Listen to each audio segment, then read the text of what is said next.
Greetings, Kooplings, and welcome to yet another outstanding podcast from the PSVG Podcast Network. I am filling in as host this week. You got Donnie and you got Delvin, just the two of us kicking it strong style. What's up, man? Doing good, man. How you doing, brother? I'm good, man. I'm feeling particularly punchy today. I'm arguing with people on the internet, pissing people off, making people angry. I see. I just see that and walk on by. Just keep moving. Just keep it moving. Like when you see a car crash happen, you're like, I can call for help, but not touching that. Not messing with that. That's wise. Yes. Yeah, man. I don't know. I feel like I might need to take like a Twitter break for the weekend or something. I'm either going to lose followers, get canceled, or something's going to happen eventually. All the above. Well, all the above. No, I'm actually for the weekend that I've had. I'm actually in really good spirits. Actually, I think yesterday, had a really light work day to like kind of recover. And for those that don't know, that haven't listened to me, do this for years, the 4th of July is like the busiest day of the year for us.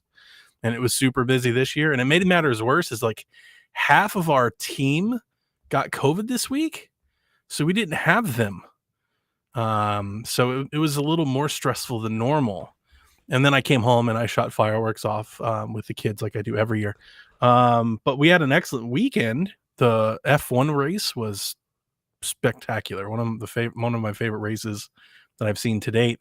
And then all the sports news, man, like the Big Ten's taking over people, the Pac-12 could die, Kevin Durant's requesting trade, like all kinds of shit's breaking loose, like everything's popping off, like it's, and I like that stuff, right? We got Switch Pro rumors, which we'll talk about. Like I really like that stuff. It gets me excited to hang out on the internets, but I do think maybe it makes me a little bit more combative than normal.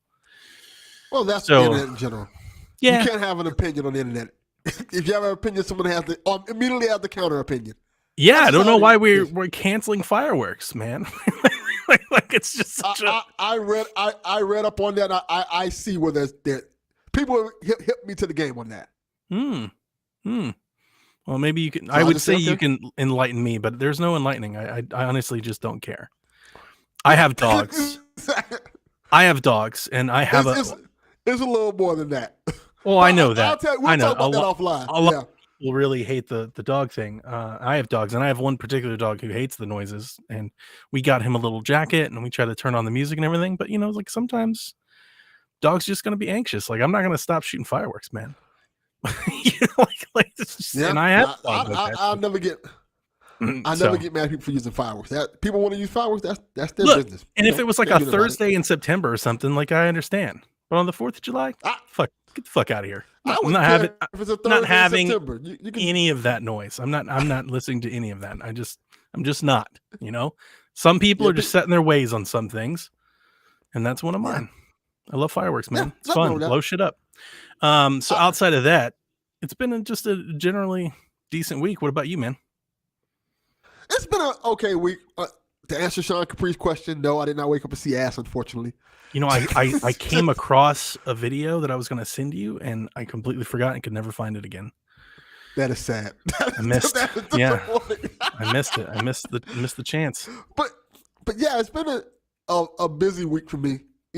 My life is just busy as hell for some strange reason. I don't know why people like to bother me and not let me rest. I didn't shoot fireworks off. My kids have gotten to that point where they're like, well, my daughter always was like, fuck fireworks. She doesn't care anything about fireworks. She doesn't like them. As a kid, she was scared of them. As an adult, she's like, this is stupid. Really? Why are you doing this? Yeah, she never liked them. Dude, in Columbus, Ohio, they have a gigantic fireworks show called the Red, White, and Boom. Some of my happiest moments, my mom. That sounds cool. My mom used to take me, and if you've never seen it, just YouTube it. I'm sure they're bigger fireworks shows, but trust me, when I was a kid, it was like the biggest thing I had ever heard of. And a lot of people from the area would always say it's like the biggest fireworks show. I'm sure there's bigger ones. I used to love it when I was a kid. That was the thing. But my mom used to take me, and it's like actually some of the nicer like memories that I have of me from that age. And if you've never heard about it or seen it, like I said, YouTube it. It's legit like 30 minutes of, like if you've ever been to a local fireworks show, it's like 30 minutes of their finale. Oh, that's like cool. That's really like cool. At the end of the show, I mean, and the whole city of Columbus looks like it's on fire or something. Like smoke just takes over the whole city. I mean, it's big. It's real big. It's fun. In Miami, Florida, we are known for the illegal fireworks. So Oh yeah. anytime you're in the hood, it is a guarantee you're going to see fireworks that are not supposed to be going off in the hood. Like things that look like they're supposed to be at somebody's parade or something like that. Like, how the hell did they get that here? And My kids, thing, man. my kids do like firing them, and Jack in particular, he likes doing like photography with his, his figurines and stuff. He does like these Pokemon or G.I. Joe things. So yeah, he loves getting like the sparklers and the smoke and stuff. And he'll set them up and like set up these dioramas and try to take photos of them and stuff like that. That's cool. Yeah. And then photographer in the neighborhood, you've probably heard me talk about this during Halloween. We have several enthusiastic neighbors that we go up against for like Halloween decoration stuff. And dude, 4th of July is no different. It's always kind of, raising the bar every year is who's got the bigger fireworks show in the neighborhood. Because we've got about 5 or 6 houses that set off fireworks, mine included. And we set off big fireworks, not like little, like fireworks you can see from, all over the neighborhood. Yeah. Big fireworks. I don't have to shoot any fireworks because I just look outside and see a bunch of either fireworks or gunshots. One or the other. Yeah. Just a common thing. Anyway, enough fireworks. I do want to talk about what we're playing. I kind of want to start first. Mine's is short. Okay, then you go first because mine is going to be. We're going to talk about it, and I just don't think you're going to like it. So I was thinking, let's get out of the way so you can save us with a happier note. But go ahead. Well, mine's not going to be that much happier. Oh no! I played a couple of games, but one in particular I played is Blade Runner. I love Blade Runner as a franchise. Movies are great. This is like a remake, supposed to be not a reboot, I guess you call it remaster of the PC game from like the 90s. And boy, I tell you, this game fucking sucks. Like, I didn't even know this existed. Yeah, it's like $10. And it says it's Blade Runner. It's the remaster. It's supposed to be like a remaster, but they didn't do anything to this game. This game looks like a 90s PS1 game / old PC game, and it plays exactly like that. Oh. They didn't do anything to make it better. And when I was a kid, when this game came out, I want to say this came out like mid-90s, probably early 2000s. I wanted to play this game because it's a point-and-click adventure game. Because if anybody's seen the plot of Blade Runner, it's not an action-type plot. It's sci-fi. Mm-hmm. You point and click. You have to solve. Solve puzzles and stuff. Cyberpunk, yes. Isn't that where Cyberpunk originated from, or am I stupid and just don't know? Exactly. You nailed it. Okay. Exactly. That's exactly where Cyberpunk originated from, Blade Runner. So I was excited to play it. And when I say this game is ugly, it is PS1 ugly. Dude, I didn't even know it was a thing. It's like I said, it's $10. It came out the same day as Shadowrun came out. They called it is it remastered or definitive edition? It's supposed to be remastered, but it's just the port of the actual PC game. I love how you put it in quotes. Like it's supposed to, but it's the director's cut, apparently. Yes. The director's Oh man, rock rock paper shotgun. This is the first thing that I pull up. Honestly, I typed in Blade Runner game and I saw definitive edition or director's cut. So then I copied that and threw that in there, director's cut. And the first hit I got was from Rock Paper Shotgun. The headline reads, the Blade Runner game's new remaster looks worse. Yes, I thought it did. Like, this looks fucking terrible. Yeah, you were amongst friends. I am clicking through screenshots, and yeah, this doesn't look great. Doesn't look great. Yeah. I'm glad it was only $10 because if I'd have paid anything more than $10, I'd have been pissed. This game fucking sucks. It doesn't play good. It doesn't run good. And for something that you're playing, I think it's a PS4 game. For something that you're paying like that, it should run a lot better. You think it was $30? You said $10. Yeah, that's $10. Okay. Yeah, it was $10. It's not worth $10. It's not worth $5. Yeah. Please, Blade Runner fans, do not pay for this game. That's I know y'all have this thing. Y'all say the devil likes everything. No. This is an example of me absolutely hating something. That's a shame, too, because Cyberpunk, the aesthetic is so popular in video games, and it's such a great motif to add to a video game. You know, like what we've gotten like obviously we've got Cyberpunk, but we've like Cloudpunk and we have The Last Night and all the other stuff that, you know, like it's great. It's that's a type of, when I see a world done like that, it makes me want to play it. And it's a shame that Blade Runner doesn't have, you know, a better representation. I wish they would have actually remastered it or remade it as opposed to putting this shit out. I don't think it's a major company that did this, but I guess they apparently have the Blade Runner license, and wow, they should have gave that shit away. I say, imagine having a license doing that with it. What a joke. Yeah. Chase, I'm glad that you're here, man. Thanks for showing up. It's just us two this week. Dev is out of commission with the family, and who knows what Elaine's doing. She's out there living her best life. So yeah, it's just us. And because it was just us, I was like, there's no need for us to stay up all damn night like we normally do. Like, you know, placating to this West Coast imaginary time zone. We can do the podcast and still have time to watch AEW. Like, there's no reason. Facts. You know, to do all of this. So yeah, we're gonna go a little early and just get this out of the way. Delvin,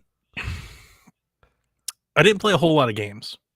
You know, I mentioned last week I completed the Three Hopes, the Black Eagles route in Three Hopes, which I really liked. You remember I was telling you guys that I was playing.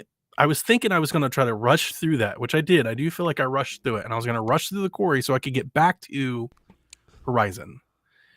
So yesterday, you know, like I kind of slept in, took it easy. Last night I was like, all right, Melissa, we've got to get back on this quarry game. So we jumped in and started playing it, dude. I think I'm done with supermassive games. I hate that I even have to say this right now, dude. I don't like it. I get it. Like I just don't. I can't be mad. I can't be mad because it's a slow pace to get to where you want to get at. Slow. I heard that from reviews. Like the reviews were really really positive. And all of the reviews, even the positive ones, were like, it takes a minute. Dude, we played through chapter 5 and I was just like 3 hours. Come on. Isn't there only 10 chapters? Yes. I think I heard that from Board Video Games. And I played half the game and I'm like, this is the most boring, uncompelling shit I've like. I don't care. Here's the thing. I don't really like the characters. Like, honestly, like any of them. I like Sam Raimi. I like the cop. And I like the girl that we met first, like the first girl, chapter 1 girl. Yes. Everybody else I don't like. Particularly, and I hate to say it because he's black, but Ryan talks like his mouth is always full of something. And it bothers me to no end. I was saying that about when the game first came out, everybody looks like they have like a mouthful of marbles, or they have something wrong with their mouths. Why does he sound like that? Who sounds like this? And I hate that. That's such a dumb thing to say about somebody. But he might be the best character in the game. I was dying. I was like just trying to kill him off as fast as possible. Like just any chance that I could, just shooting the gun in a different direction, just answering the dumbest things, and he just keeps making it. And that gets back to the point I brought up on PSXP about this game and all supermassive games. I hate the fact that you have to wait to certain points in time to kill off characters. And when you get to a point where you can fuck up every QT and it won't matter until you get to one point in time. Yeah, that sucks. I was going to say it does at times feel like my decisions don't matter. Like I'm setting up characters to do stuff and it just does what it's going to do anyway. Like I don't want to spoil anything, but like early on in the game, there's a particular moment where you come across a weapon, and I tried like my damnedest to pick up the weapon, and it's just like, nah, you're just not going to do that right now. Yeah. And you come back to revisit it, so like I get it, but like it just feels like it feels like I have very little control over the scenario. But I will give you one better, because I saw this on Twitter that you got to this part. You finally got one of the characters killed, right? Oh yeah, I've been trying to kill her for many chapters. Yeah. So the thing that drove me crazy about this game, after you kill that character, they don't even mention it anymore. they don't mention her. That's right. They don't. They just start talking like it didn't even happen. They don't. Yeah, you're right. They don't even reference it later in the game. She's in the room. What the fuck are y'all doing? Yeah, she's in the room with them. She's murdered. They don't even reference it anymore. They just move on, and they don't even not even a moment of silence. There's not even a press X to pay respects. They just move on. You're right. Yes, I didn't even think about that. Game, you were spot on. That's exactly what happened. And later in the game, something happens, and they'll mention the thing that killed her they've never seen before. They won't even mention it. They'll still talk about like, oh, it must have been embarrassed, something like that. I have like, another moment. I have another moment like this that didn't make any sense to me. But again, I won't spoil it for anybody. But here's what I will say. Oftentimes with these games, I have not enjoyed the Dark Pictures anthology because of technical issues, glitchy, yes. buggy controls. I actually don't really have many things to say bad about the game this time around. The character models are amazing. The game looks really good. It's a much bigger production, a step up in the quality department for this game versus all of their other games. But ultimately, I really don't like the writing, like the dialogue these characters have amongst themselves. Like, and it's not, I will say there might be some groupthink going on because my wife agrees with me. Like, we're both just sitting there bored to death. And the whole time I'm thinking, dude, I'm like, I could be playing Horizon. Like, why am I like, why did I rush through, 3 hopes for this? Like, this isn't good enough. So today, like I said, we played through chapter 5 last night. Today, I sat down and I played through chapter 8. I was going to trade it in. I was like, I'll just play it one more time just by myself. I'll just try to rush through it. And I played through chapter 8 and I definitely see the story picking up a lot, which is nice. Like I'm almost done with the game. It's nice that the story's finally picked up, but honestly, I think it might be too late. Like it's hard to put my finger on it. Like I would have to pull specific dialogue or specific moments out to explain why I feel the way I do. I get it. Which I won't do because I know that people care about that stuff, so I won't do it. But trust me, if you ask me to defend my statement, I can. I just don't care about. I'm not compelled. I'm bored. Like when my wife was controlling, I'm looking at my phone. Like I just don't care. So I'm not as into it. I had a conversation about this with a friend of mine because you said something last week about, oh, you're supposed to play to kill all the characters off. So I asked a couple of my friends, like, do you play it like this? They're like, no, we play it to make everybody survive. From what I found out and figured out by playing the game is, to get the full experience of it, your first playthrough, you have to make everybody survive. To get the full true story of it. Yeah, so you won't enjoy it. Yeah, I'm not. Because to get the full experience of the game, I think I'm going to. Yeah, I don't even think I'm going to finish it. And I hate saying that because I'm probably an hour away from finishing. It's just like I don't even want to spend that hour. Like I just don't care. That's just how I feel. And I can't. I hope our listeners know that I'm not trying to ruin anybody's. If they're enjoying this game, I hope they do. But I would never tell you something that I don't feel. Like I just don't have that kind of bone in me, to be soft, to go soft on things. Like I'm just going to tell you exactly how I feel. And if you're asking me how I feel, I don't care. That's how I feel about the game. It's not that it's bad. I'm not even saying it's bad. I think quality wise, it's much better. But I think this is the nail in the coffin for me in Supermassive. I loved Until Dawn when it happened. And I'm just starting to think that maybe that was just a one-hit wonder for me. I've played every one of them since, and I have not liked any of them, including this one. And this one is getting widespread praise, and I'm just like, I just don't like it. I think it's just one of those things. Once you kind of see the wizard and how the game works, once you get that, it kind of throws you off. And I think I've kind of hit it with this game.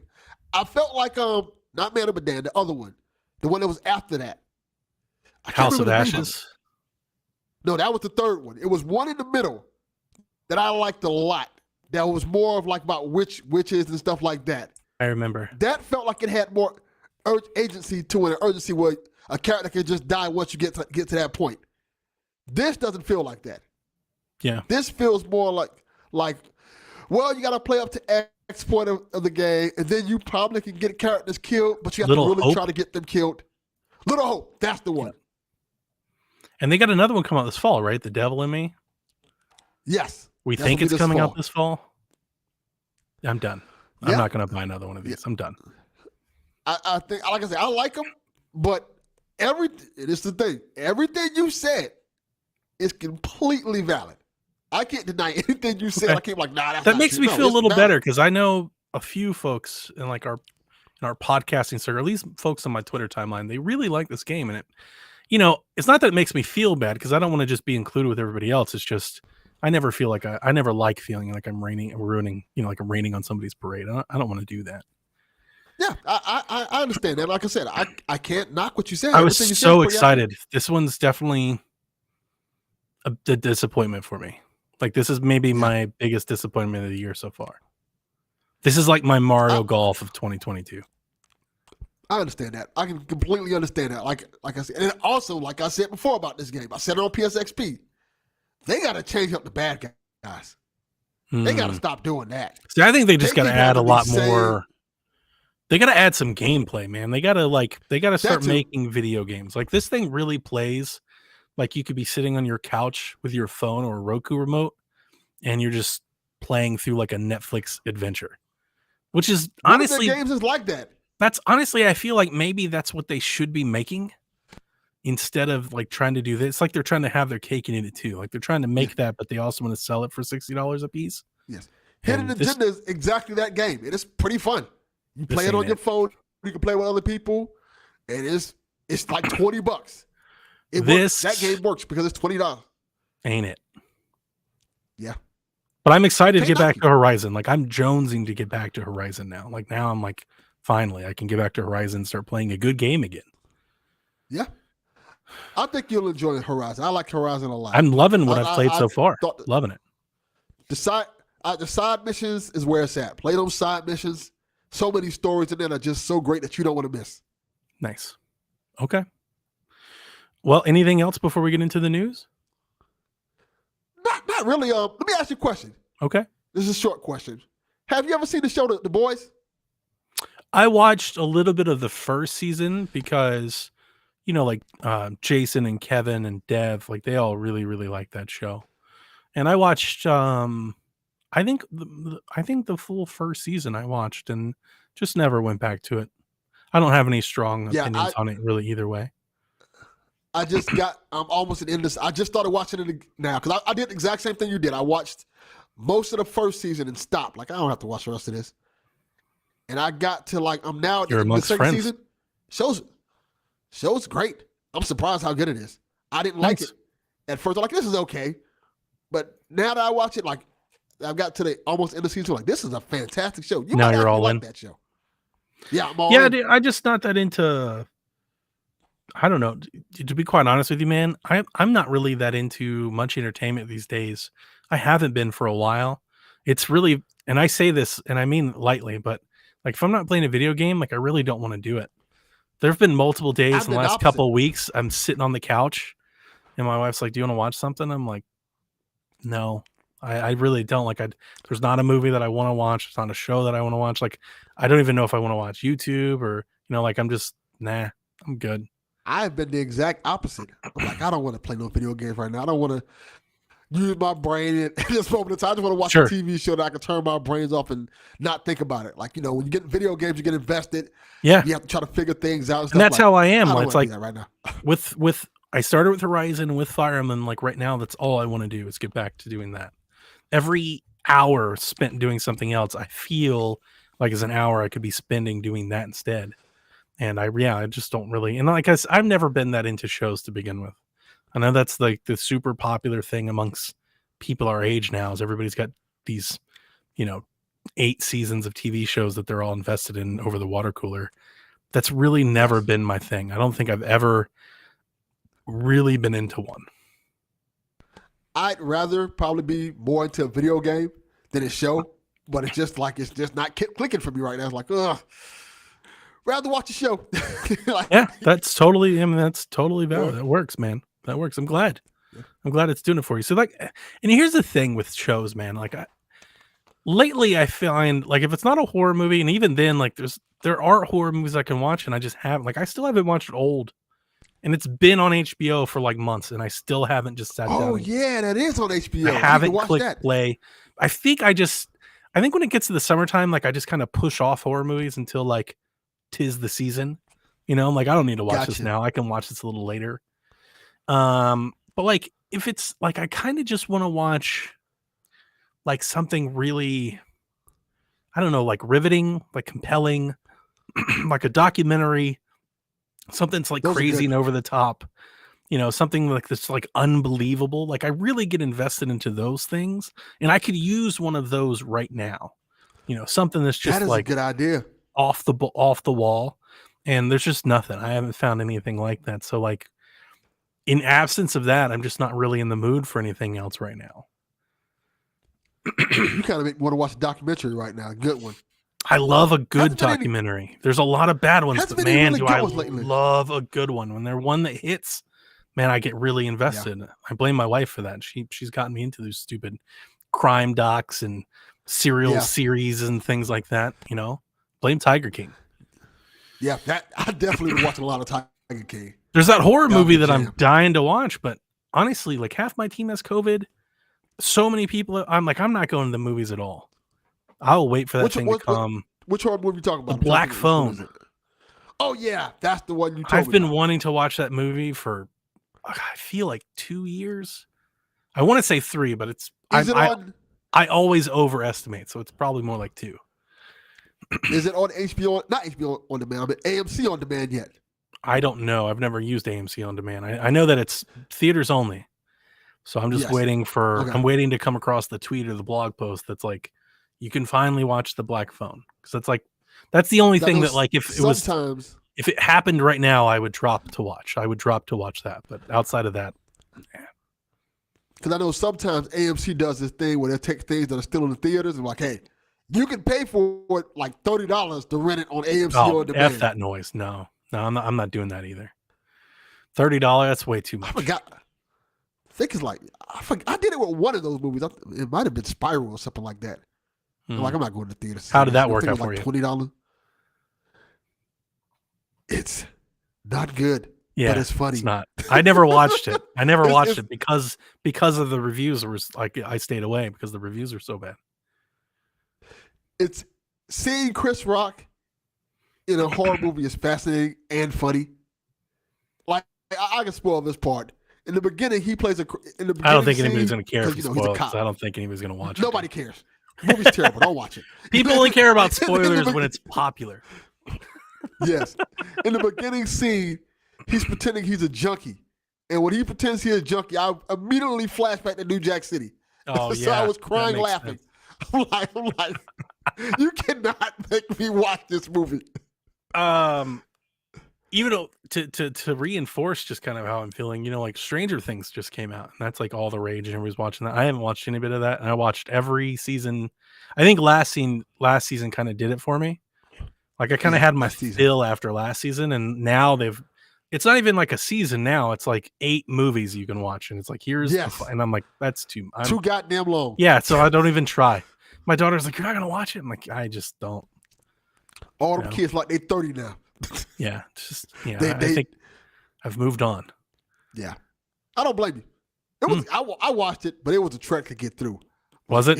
Yes, it was. Like all these episodes, like an hour and 20 minutes long. Like today, I saw a tweet, and I don't mean to spoil it, but I mean, if they're tweeting it, I think it's fair game. If it's out there. Apparently, Metallica is like in a cameo or something. They're playing like at the end or something. I was like something like that, yeah. And I saw like a clip of the scene. And I was like, I'm real glad I didn't watch that. That's exactly what I thought as I was scrolling by. I was like, smart decision. In context, it's a cool scene. I love Metallica. Just that doesn't sound like anywhere. That's not even in the realm of where I wanted Stranger Things to go. Stranger Things went places this season. Wow. Yeah, apparently it went. Without spoiling, think Nightmare on Elm Street. That's cool. Yeah, I love Nightmare. It went that direction. God, dude, I love Nightmare. That's a movie I would rewatch right now. I would love to rewatch Nightmare on Elm Street. Now that you mention it, I bought that DVD collection because of you. That you told me about. Yeah. Yeah. I still haven't watched it. I'm probably going to watch it. Have you ever watched the documentary on the movie franchise? No, I have not. Watch that first and then rewatch it all. If you're going to rewatch it, it's one of my favorite things. Is it on any streaming site? I believe the documentary is on Shudder. Okay, Shudder's like $5. I believe. I can't remember what it's called. I have it on Blu-ray. It's right over there. It's called like Nightmares on Elm Street or something. It's got like some weird way. Never Sleep Again. Elm Street Legacy is what it's called. Okay. And it's just a really great, like, just, you know, it's insider look, behind the scenes stuff, interviews and stuff like that. But my wife never wanted to watch Nightmare on Elm Street because she always thought it was too gory. It was too gruesome for her. It was too much. And so I started her off with the documentary, and I think she found an appreciation for it. We've now watched them all. Okay. So she went from never wanting to watch any of them to having seen them all, and a lot of it because of that documentary. It just adds a lot to it while you're watching it, especially on a second or a third or for like my case, a 15th time through. When you start seeing, like, they really cover a lot of like how they made the special effects happen. So when you're watching it in real time, you understand how they're doing it. It, you know, it just hits different. That's cool.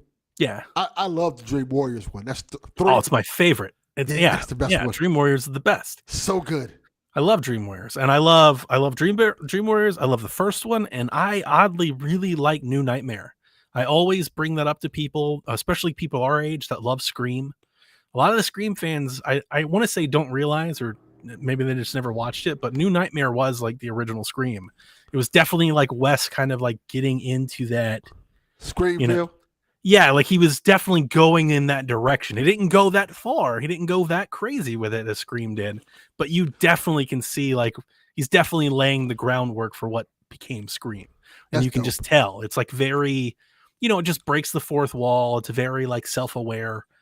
So I always liked that. I always thought it was cool. And plus it's also very like that mid 90s, you know, like reality TV gotcha type of format. I just think it's cool. I think it's better than people think better than people remember. I might need to watch that again. I might need to watch that one again. I like it. The ending's terrible, but everything until the ending is really good. Well, that's most horror movies. That's most horror movies. I was most say the exact same thing. Ending's bad.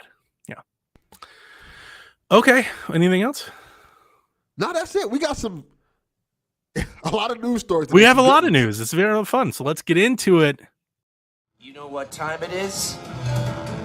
It's time for PSVG News. Doesn't matter what you're into. PlayStation, Nintendo, Xbox, or PC. The crew's got you covered. So what are you gonna do? Start the game talking now. Thank you, Travis. We will start the game talking now. God of War has been officially dated. It will release this November on the 9th, coming to PS4 and PS5. We got a new CG trailer with Atreus and Kratos, the father and son CG trailer, as I believe it's being called. And pre-orders will open next week. There's two stupid editions. There's a collector's edition, and there's a Jotnar edition. If you pre-order the game, you'll get snow armor and a snow tunic. PS4 owners can upgrade the game for $10. If you get the extras or the digital deluxe, you'll get the Darkdale armor and accessories, a digital art book and soundtrack, as well as a PS4 theme. I really miss themes, Delvin. I miss themes. I'd like to see them back on PS5. The stupid editions, the boxes are made to reflect like the shrines that you come across in the game. And there's the big feature of both of them. If you get either one of them, is you'll get the Mjolnir hammer, Thor's hammer. And then if you get the big one, you'll get like I think it's a canvas map. You'll get dwarven dice and some veneer carving silhouette statues. But if you get the collector's edition or the Jotnar edition, Jotnar, I don't even know how to pronounce that, Jotnar, there's no disc included. They're digital only. So you will not get the CDs if you get interesting. Those. I just want a steelbook, fam.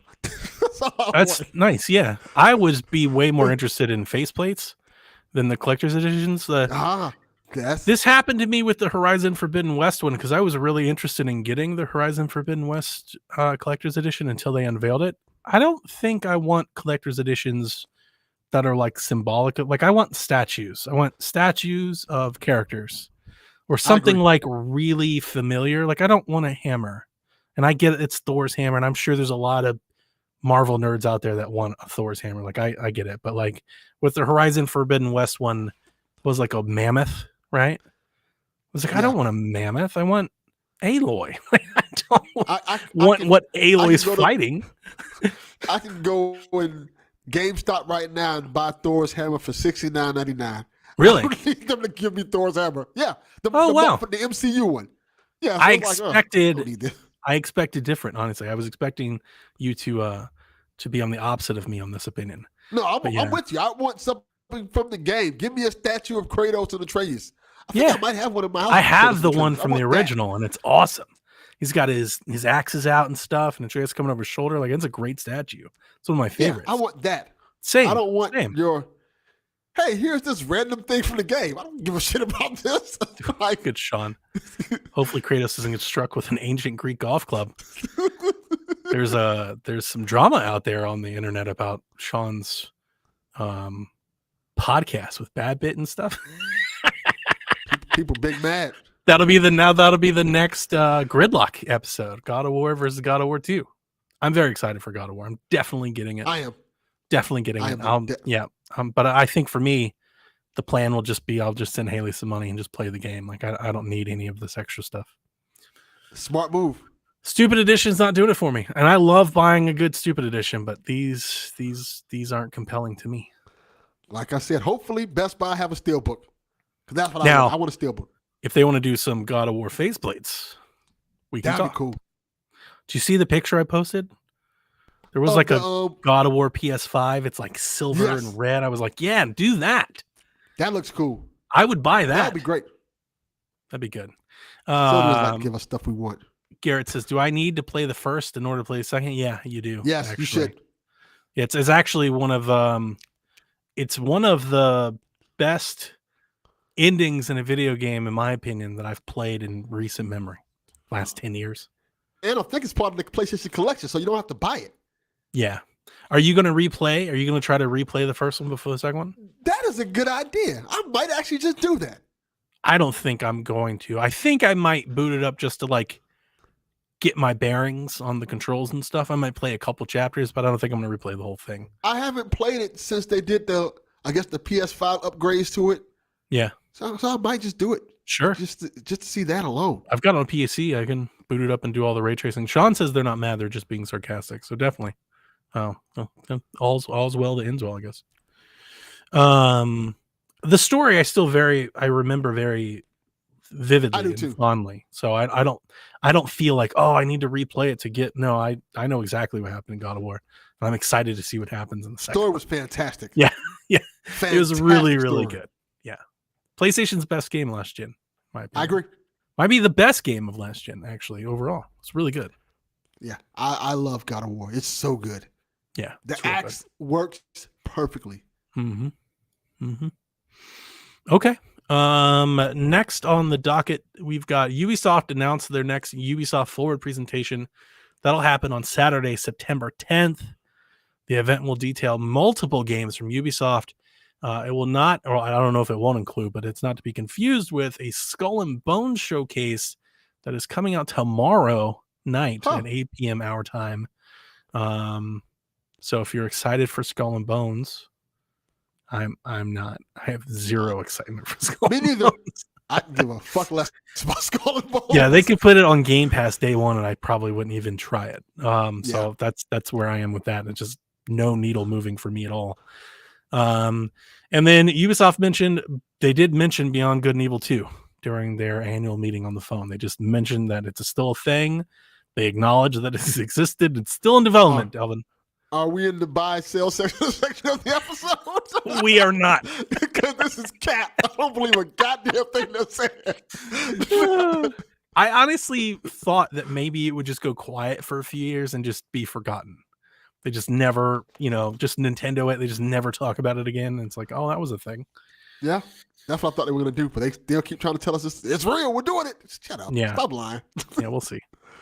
We got some Game Pass updates. So out now, you can get Last Call BBS on PC, as well as the returning Yakuza 0, Kiwami, and Kiwami 2. Great games. Out tomorrow, DJ Max Respect 5, Match Point Tennis Championships, and Road 96 join the service. Road 96 is supposed to be really good. I've heard that as well. That's a game that's been on kind of my radar. I haven't bought it, so I'd probably give that one a try. The 14th, we get Escape Academy on console and PC, Overwhelm on PC, Power Wash Simulator, and then a couple games that the internet has been talking about since this announcement. My Friend Peppa Pig and Paw Patrol the Movie Adventure City Calls. Fire. Yeah, I've a lot of people are talking about it. I see it on my Twitter since the announcement. Everybody's talking about how excited they are for Peppa Pig or Paw Patrol. I can't tell you that I'm excited for something. I'm not. Zero excitement for either one of them. I I'm think glad that they're this kid is games. Fine, I think whatever. this is a Morbius thing. You know, everybody keeps telling people that Morbius is good. We know it's a horrible movie. It does somewhat times read like that when you seem like, man, Yeah. you know damn well you're not going to be playing no Peppa Pig. I will not be playing that. And then the following games are leaving the service on the 15th. Atomic Crops, Carrion, Child of Morta, Chris Tales, and Lethal League Blaze. I think the games leaving this month are better than the ones coming. I was going to say that exact same thing. Carrion's a good game. So I've never played it, but so is Children of Morta, from what I've been told and what I'm led to believe. People love that game. I need to try that one. People told me that was good. Yeah. But Carrion's a really good game. So, yeah, I'm Road 96 is a maybe, and that's only a maybe if I'm bored, because I've got so much to play right now. I can't imagine stopping to play that. So this Game Pass announcement didn't do a whole lot for me. Games with Gold Xbox announced that Games with Gold will stop sharing Xbox 360 games in October. Xbox has claimed that it's reached the limit of its ability to add new 360 games to the service. As a caveat for anybody that doesn't already know, any 360 games that you've redeemed via Games with Gold, they're yours to keep forever. That's cool. Whether you subscribed, whether you continue your subscription or not, you just cancel that subscription, just have all those 360 games. So that is excellent. That's good on Xbox for doing that. That's cool. I think that's been a thing since Game Pass started. Like, I saw that going around with this announcement, and rightfully so. But I don't think that's like a new thing they just decided. That's just been the thing, I think. PlayStation gonna tell you fuck off. That's true. That's true. Now, Rude Days 93 speaks for me. He said what I've said 1,000 times, but people don't want to hear it. Kill Gold. Just kill it already. I think they're trying to do it. They are. But slowly but surely. They're trying to get where I told them to see. And if it were me, I'd just rip the Band-Aid off. But I'm more of that bull in a china shop. Like, I'm more, like PlayStation, Nintendo. I'm gonna do what we think's best, and you will either buy it or not. But we're gonna do it. Let Twitter be damned. Yeah. But I would have old yellered Game with Gold years ago. So, it would have made sense. I don't even pay attention to what they put out anymore. Like when they're like games, I don't even click the blogs. I don't even read them. I don't even care. No. How could you? It's Game Pass. It's always Game Pass. You have Game Pass, so right. You don't need it. It doesn't make any sense. Yeah, exactly. Okay. Lollipop Chainsaw got an update in terms of the plans. Remember, we talked about this a couple weeks ago. I was very excited. And yes. I mentioned at that time that I didn't know what any of this meant, because there were a lot of questions to be asked. And we've gotten an update. So we got a blog post from Yasuda, and he said that eventually what this will lead to is that next year we will get a remake of Lollipop Chainsaw. And he writes, unfortunately, various factors have resulted in things making it so that fans can no longer easily play Lollipop Chainsaw. Duh. And it's been some time since players have not been able to access the game on current consoles. Double duh. Like, I've been tweeting that at them, and everybody would listen for 8 years. Like, it's been a really long time. I'm like, will you please put this on back compat at least? Like, at least give us that. Because so many of their other games, they redid Killer 7. They redid all the No More Heroes games. They made new No More Heroes games. Killer is Dead is on back compat. Shadows of the Damned is on back compat. Like, everything that Suda did, like with Grasshopper, it's all been back compat or put on PC or remastered, except for this game. Except this one. Yeah. Except this one. He did mention that it will not include all of the licensed music, which is what I expected it. So that's neither here nor there. But this one is interesting. We'll feature new, more realistic visuals and graphics. What do they mean by that? Yeah, we all, like, judgment remains to be seen, right? Like, to be determined. Like, I hope it doesn't lose its cartoony look. Yeah, because it's very stylized. Yeah, and colorful, and I want that to stay. I don't want, it to look real. You try to make it look gritty and real, takes away from the fun of it. Yeah, definitely. And I wouldn't expect them to make it look gritty. I just don't want it to look overly real either. So, this is Dragami Games, and we don't really have a great track record of what they're capable of. So I guess, it remains to be seen. Could it look like a Final Fantasy type take, a more realistic presentation, but still keeping kind of its anime type of look, maybe?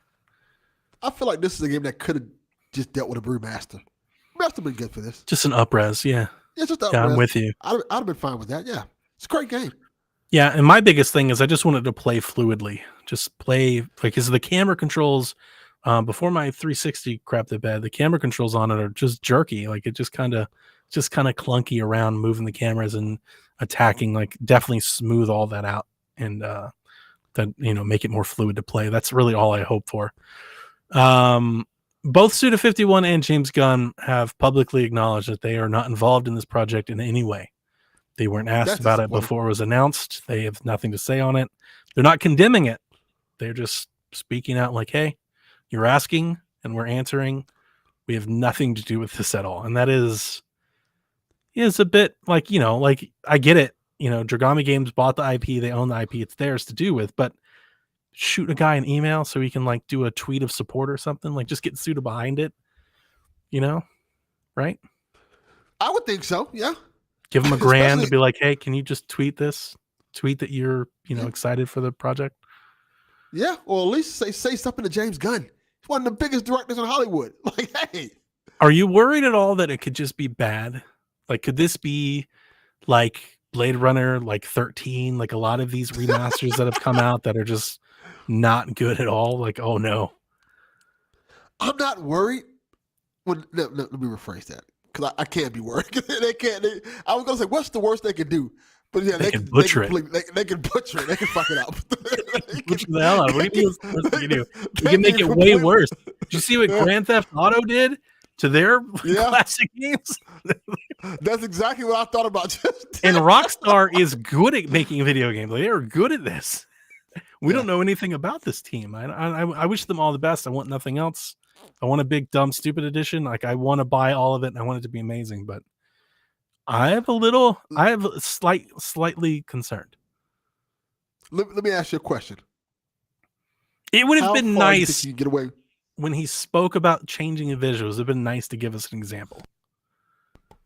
Yeah. You shouldn't have said that at all without having at least like a screenshot, an artist rendition, a concept of what that might look like. Question for you: how big of a stupid, ridiculous edition of this game would you go for? Like they did. What was it? Real dumb. If they did what was that game? Dead Island. The Dead Island thing where they just give you Juliet's torso. Would you buy that? Yep. Mm-hmm. I'd buy Nick's head. That'd be cool, man. That'd be cool. That'd be cool. Yeah, I'm for anything. Like, I would definitely like statues, all of it, big, dumb, colorful. Make it play music, make it loud, like whatever. I am Scott Pilgrim KO edition for Lollipop Chainsaw. Honestly, I'll buy whatever they make. If it looks cool. And if it's dumb, I'm not going to buy it, right? If it's a hammer. And look, God of War people, I'm not taking shots at you. I'm not into having a hammer on my shelf. But if it's something like that, then no. But you know what? Actually, let me take that back. If it's something like, let's say they do it's the chainsaw, maybe. The chainsaw would be cool. Yeah, if it's cool. If it's cool, yeah, I might do the chainsaw. But I'm also like into horror stuff, So like that, me putting a chainsaw in this stuff that I've got around would fit right in. Like yes, that wouldn't stand out at all. But me putting Thor's hammer around here, people would fuck. What's that doing here? So yeah, I'm down for whatever. I hope. I tweeted Limited Run Doug. I was like, you know what to do, make it happen. Because I'm all in. I'm gonna go back to my previous statement. Give me a steelbook. Oh yeah, I love steelbooks, man. Yeah, they look so good on your shelves. Don't they feel good? Like when you pop them open, and get that. Yeah, it's good stuff. Yeah. Haley wants to know how excited are we for a lot of Pop Chainsaw. Yeah, very, very, very, very. I'm still optimistic. Don't get me wrong. I'm not thinking it's going to be bad. I just would like a little more assurances. It would have been nice to have a little bit more about it before just this blog post. It's nice to know that it's a remake. Remember, because I didn't know what they're going to do. Is it going to be a sequel? Could it be a port? It'll be nice that it comes to PC. This is a lot like Scott Pilgrim feels very similar, right? I loved that game when it came out, and then it got delisted, and I thought it was dead forever. So when they finally decided to redo it, I wanted all of it. I bought Xbox copy, Switch copy, Stupid Edition copy. Like, I wanted to make sure that it never left. Right. Yeah. I'll do the same thing for Lollipop. I'll get it on PC and Xbox and Switch if I have to. So I'm all in. That's how I felt about the Transformers game, the good Transformers game, the War for Cybertron and the Fall of Cybertron. I wish they remastered those. They were so good. Yeah, Lollipop deserves it. Of all those games, and I like all of those games. Like Killer is Dead didn't deserve back compat and PC ports and all that. People like that game a lot. It's a mess. People like that game. I love Suda 51. Killer is Dead is a mess. What a mess of a video game. I never got into it. It's something. It's something. You should one day. It's crazy. When I saw it, it's like, this looks a little bit too weird even for me. I'll tell you a Suda story and anecdote. You remember I told you earlier podcast, for anybody that's listening out there, I'm feeling punchy, right? I'm feeling combative. Like, let's duke it out. Let's fight. So there are YouTubers that started a Nintendo podcast, super popular. And it was in my Twitter algorithm or my YouTube algorithm because I like Nintendo content. So I was like, oh, this is cool. I'll listen to it. First episode, 10 minutes in, they're shitting on Travis Strikes Again. I was like, never going to listen to anything these guys ever say again. Just immediately unsubscribed, delisted, not interested. And it wasn't just because they didn't like it. Everybody can like and not like it. It was why they didn't like it. They just called it trash and garbage and they thought it was bad. And I was like, yeah. To me, as somebody who really loves that game and understands that game, to me, it came off as like, you have no idea what you were playing or what it meant. Travis Strikes Again is a love letter to like Suda 51's career. It's kind of like a documentary almost, like in a video game, like a video game sense of something like that. The amount of Easter eggs and universes, it's like the Avengers of Suda 51. And from that aspect, whether you like it or not, like gameplay from that aspect, I thought it was really cool and honestly kind of special. And I think a lot of other game creators could do something. Like I could see a Travis Strikes Again type of game for like Kojima. That would be that would be cool. Wild, right? And I really like that from Suda. So yeah, when I heard them just killing it like that, I was like, well, denied. Well, I'll turn this shit off. So yeah, I've done that plenty of time on the podcast. Like, nah, don't need to listen to you. Yeah. Like I said, I'm just feeling frisky, man. Let's get into it. Nothing wrong with that. Okay. Quick hitters. According to Kotaku, and as well as a leaker came out with this earlier, and then Kotaku kind of corroborated it. Rockstar has shelved all planned remakes to focus on Grand Theft Auto 6. Apparently, they were supposed to remake Red Dead Redemption and Grand Theft Auto 4. So those are just that would have been cool. Kaput. Red Dead Redemption is great. And if you would love a remaster, I would suggest you get an Xbox and play it on back and pat. You can play with your old disc or you can buy the game from the store, because the free back and pat enhancement that Red Dead Redemption has on Xbox is honestly almost like a remaster. It's definitely like on par with like an up-res. It's super sharp and it runs super fast. It's almost kind of jarring how sharp and clear and fast the game plays. That's an excellent way to replay the game if they're never going to remake it. And then GTA 4, I could live. I honestly, I think it's sad that both of those games have been shelved. Meanwhile, they put out LA Noire for some dumbass reason. Like nobody wanted that game ever again. They were like, here's the game. It was just remaster. The game. They did not do nothing to that. That's why they put it out. It was just did they? Like, here you go. Here's the LA Noire. I never replayed it, but I thought it was a remaster. It's a remaster in the bare sense of remastering. Like, I remember they put it on Switch. This game. Yeah. What a Lord joke. Was not playing in there. Yeah. So it's a shame that game got the treatment before Red Dead Redemption and GTA 4 did. I like GTA 4. I don't like as much as Haley, but apparently, but I like GTA 4, and GTA 4 was pretty good.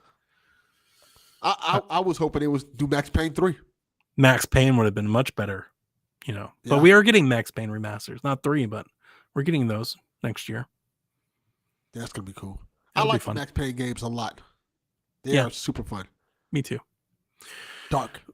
Forspoken has been delayed again until January Disappointing. 24th, 2023. I honestly, when this came out, I was like, they're just getting out of the way of God of War. Now, here's the thing. I have no idea when that game was supposed to come out, so I have no idea if that's true or not. But when I saw the news, like I saw God of War get announced, and then I saw this game get delayed, and I was like, yeah, they're just getting out of the way. Originally, if I remember correctly, was May, and then it Okay. got pushed to like October. Okay, so that was going to come out before And now anyway. it's pushed to and now it's pushed to January. It looks Okay. cool. I think it's Unreal 6. Is it? I think it is. I think it's supposed to be. That would be the first game out with Unreal 6? I think it's supposed to be one of those first. Let me make sure about Yeah, they that. called it a strategic delay today. That means we're getting It was supposed to come out October 11th and has been moved to January 12th. Yeah, I think October 11th was plenty of time to come out in front of God of War. Unreal 5. That's what it is. Yeah, It's Unreal 5. Unreal 5. Yes. Okay. I didn't think so. Yeah. So let's see. Look, I wish Dev was here because Dev is really excited for that game, and I'm not excited for it. I was too. There are certain things about Forspoken Looks that are appealing to me, but it's just the Square thing on it. I generally don't like most Square games that I play, so if Haley gets it, I might try it. That's kind of where I am with Forspoken, but I'm not going to get it. I'm not going to buy it. I'm not going out of my way to play it. Speaking of the game that I do love, What Remains of Edith Finch apparently has been rated for next gen on both PS5 and Xbox Series X. I love this game. It's my favorite games of the past generation, so I would definitely replay a prettier version of it. I loved it. I beat it. I'm not replaying it again. Yeah? I kind of feel like that was the story. I enjoyed my story when I had the time with it. Like I'm done with it. I would have it just to have it. So one of those days I want to get back into this story and hear that story one more time. I'd probably play it, but I have no interest in going back to it as of right now. But it's a great game, fantastic game. Yeah. To be fair, I'm probably not like a day one purchaser. Like if there's no upgrade or if it's not a free upgrade, I'm not gonna like buy the game again to play it right away. But if it's like on sale and I can pick it up for 10, 13 bucks, I'll buy it again and play it again. I just love the game. It's great. And it's been a long time since I played it. So highly recommend people play it. Yeah. So Edith Finch is great. Sucker Punch has clarified that nobody is working on a new Infamous or Sly Cooper games. Let me make this clear. We're not doing that shit. Yep. Now Not even them. They didn't no come out one. and say we aren't doing it. They came out and said nobody's doing it. Don't get your hopes up. Don't talk Blue Point. Don't say shit. Nobody is working. They might as well have just released like them killing Infamous, just shooting it in the chair and leaving it. Use the meme. Infamous and just pop. Yep. Yeah. They should have. The tweet should have Sad. just been Infamous is as dead as Cole is. That should have I just agree. been the Just- tweet. Infamous dead like Cole. Damn. Leave it at that. That's Pouring out. You can play Infamous on PlayStation now. Yeah. You don't want to do that. What a joke. It's so sad. You don't want to do that. It Not gonna lie, hurts, you don't wanna man. do It that. really hurts. We'll have our day one day. One day at some point in the future, they'll definitely do an Infamous remaster. That'll happen. Yeah, But it might probably, be 8 years from now. So don't get your hopes probably up. at the end of the. Yeah, unfortunately. What a shame. Tom Clancy's The Division Resurgence was announced today for mobile. I'm not playing this shit. Yeah, I don't play games on my phone. Nah, not doing that. I'll tell you that right now. Okay, so moving on to more exciting news. Michael Jordan will be the cover for NBA 2K23's Premium Edition. There's also WNBA Edition. But the Premium Edition and the Championship Edition will also come with a 12-month NBA League Pass subscription, which is awesome and interesting. So you've bought many of these. I've only ever bought like one of the Premium Editions. Let me ask you this. Typically, as I understand it, NBA's like biggest editions are usually like $100, right? Yes, but this is not that edition. This is a tier above that edition. Okay. The Have they $100 done that edition is the before? A couple of times they have. What have are like a those stupid usually go for? Ugh. Because a League Pass One- sub is $200 Yeah. just by So itself. I'm assuming this is probably gonna be $150, $200. If it's $150 and I get a League It's a Pass steal. subscription, I'm buying it. Like right away, I'm buying. I'll buy it just for the League Pass. I think I subscription. read what it was in it. I think it is just might be $150 with the I League haven't Pass seen. I subscription. looked. I never saw one price. I don't think it's been priced at all yet. Okay, but I remember Yeah, seeing is the above edition is with the League Pass. But I was hoping The- that 'cause- maybe it would be like $129.99. There are people out there saying it's gonna be $250. That's too much. I don't buy No, I'm League not doing Pass that. every year. I normally just buy League Pass for just the Cavs, so it's less. It's like $100 for the year. But if I can get 12 buying months about of the League Jordan Pass and the game, because Jack's all into the damn game anyway. Like I'm all in. Yeah, I wonder if Yeah, there's I'm a buying Michael digital Jordan version of edition. this. I'm quite sure there is. Yeah, Which I is would. the League Pass and I would prefer that. I would prefer to get the game digitally and just get the pass. and with the League Pass and the Michael Jordan content, as opposed to like the Steel Book and all that stuff. Yeah, I don't need a 'Cause the content basketball is, or anything. Yes. See, D Life said it. The regular edition, the one I'm going to get is $99.99. That comes with the Steel Book. Yeah, but the that's Michael not Jordan the content. championship edition. The championship edition is probably going to be It's gonna be more than that. more than that. Yeah, it could be. What if it's If I was to guess, $199.99? That makes sense. If it's $200, That makes It's not- sense. it's not. It sounds like a lot, but if you're factoring in League Pass, like if you're gonna buy League Pass, it's not that bad. He's saying the championship edition is $99. I'm telling you, Oh. I looked, I tried to find it and I couldn't. So if you've got a link, share it. But I tried to find it, and I could not find it. I everything that I said in the blogs from 2K was that prices and things would be revealed later. So If the championship edition is $99.99, I'll give you my League Pass. 'Cause I'm not going to be able to watch. I'm not going to have time. oh, to that'd watch. be awesome. That'd be great. Me and Jack do League Pass So- every year. It's the only way we Yeah, can I'm get not the gonna Cavs games. Like we can't get them any other way. Yeah, I get the Heat games all the time, so I don't necessarily need League Pass. So You say that now. What if they get Kevin Durant? That would suck. And that's likely too. I'm if dying they for get the Kevin Nets Durant- to trade Durant and Kyrie to the Lakers. Just That'd so be so like funny. just for Dev, like just spiteful, just so Dev, because he already hates LeBron and he already hates all the player empowerment and everything. Like for them to get all of it, just combine it all and still Dev's- lose. on Dev's favorite team. No, I think they should win. That's the other part. They should win. I want them to So lose. he has to bathe in it as well. That would be funny. Just has to bask in their glory while hating them the whole time. Oh man, that would be great. He still thinks they should have kept Lonzo. They No. won a ring, and he's out here talking about Lonzo and Josh Hart like they were something. Yeah, I think they could be something, but you want a ring, so it's okay. Dude. It'll be all right. Do you remember what the Lakers were like with Lonzo and Ingram? They were awful. They weren't good. They were Well, real they're- bad. They lost They're not great now. a lot. They lost a lot. I love it. I really do love it. And you know what? I tell you, in his defense, he has kept it 100 since the trade. He said that the day they Yes. traded him, and even today he will tell you he misses Josh Hart and Ingram and Lonzo. And I think it's hilarious because I wouldn't want the Ball family. And you remember like the Baller brand and everything they were doing when he They was a were Laker? great.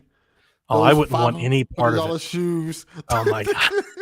Yeah, I wouldn't want any part of it on my own team. But Dev, man, yeah, he's like it's like the missing legacy of what could have been the Lakers, the baby Lakers. Dev Yeah. was all in apparently. Yeah. Sad. Sad, yeah. It's just delusional.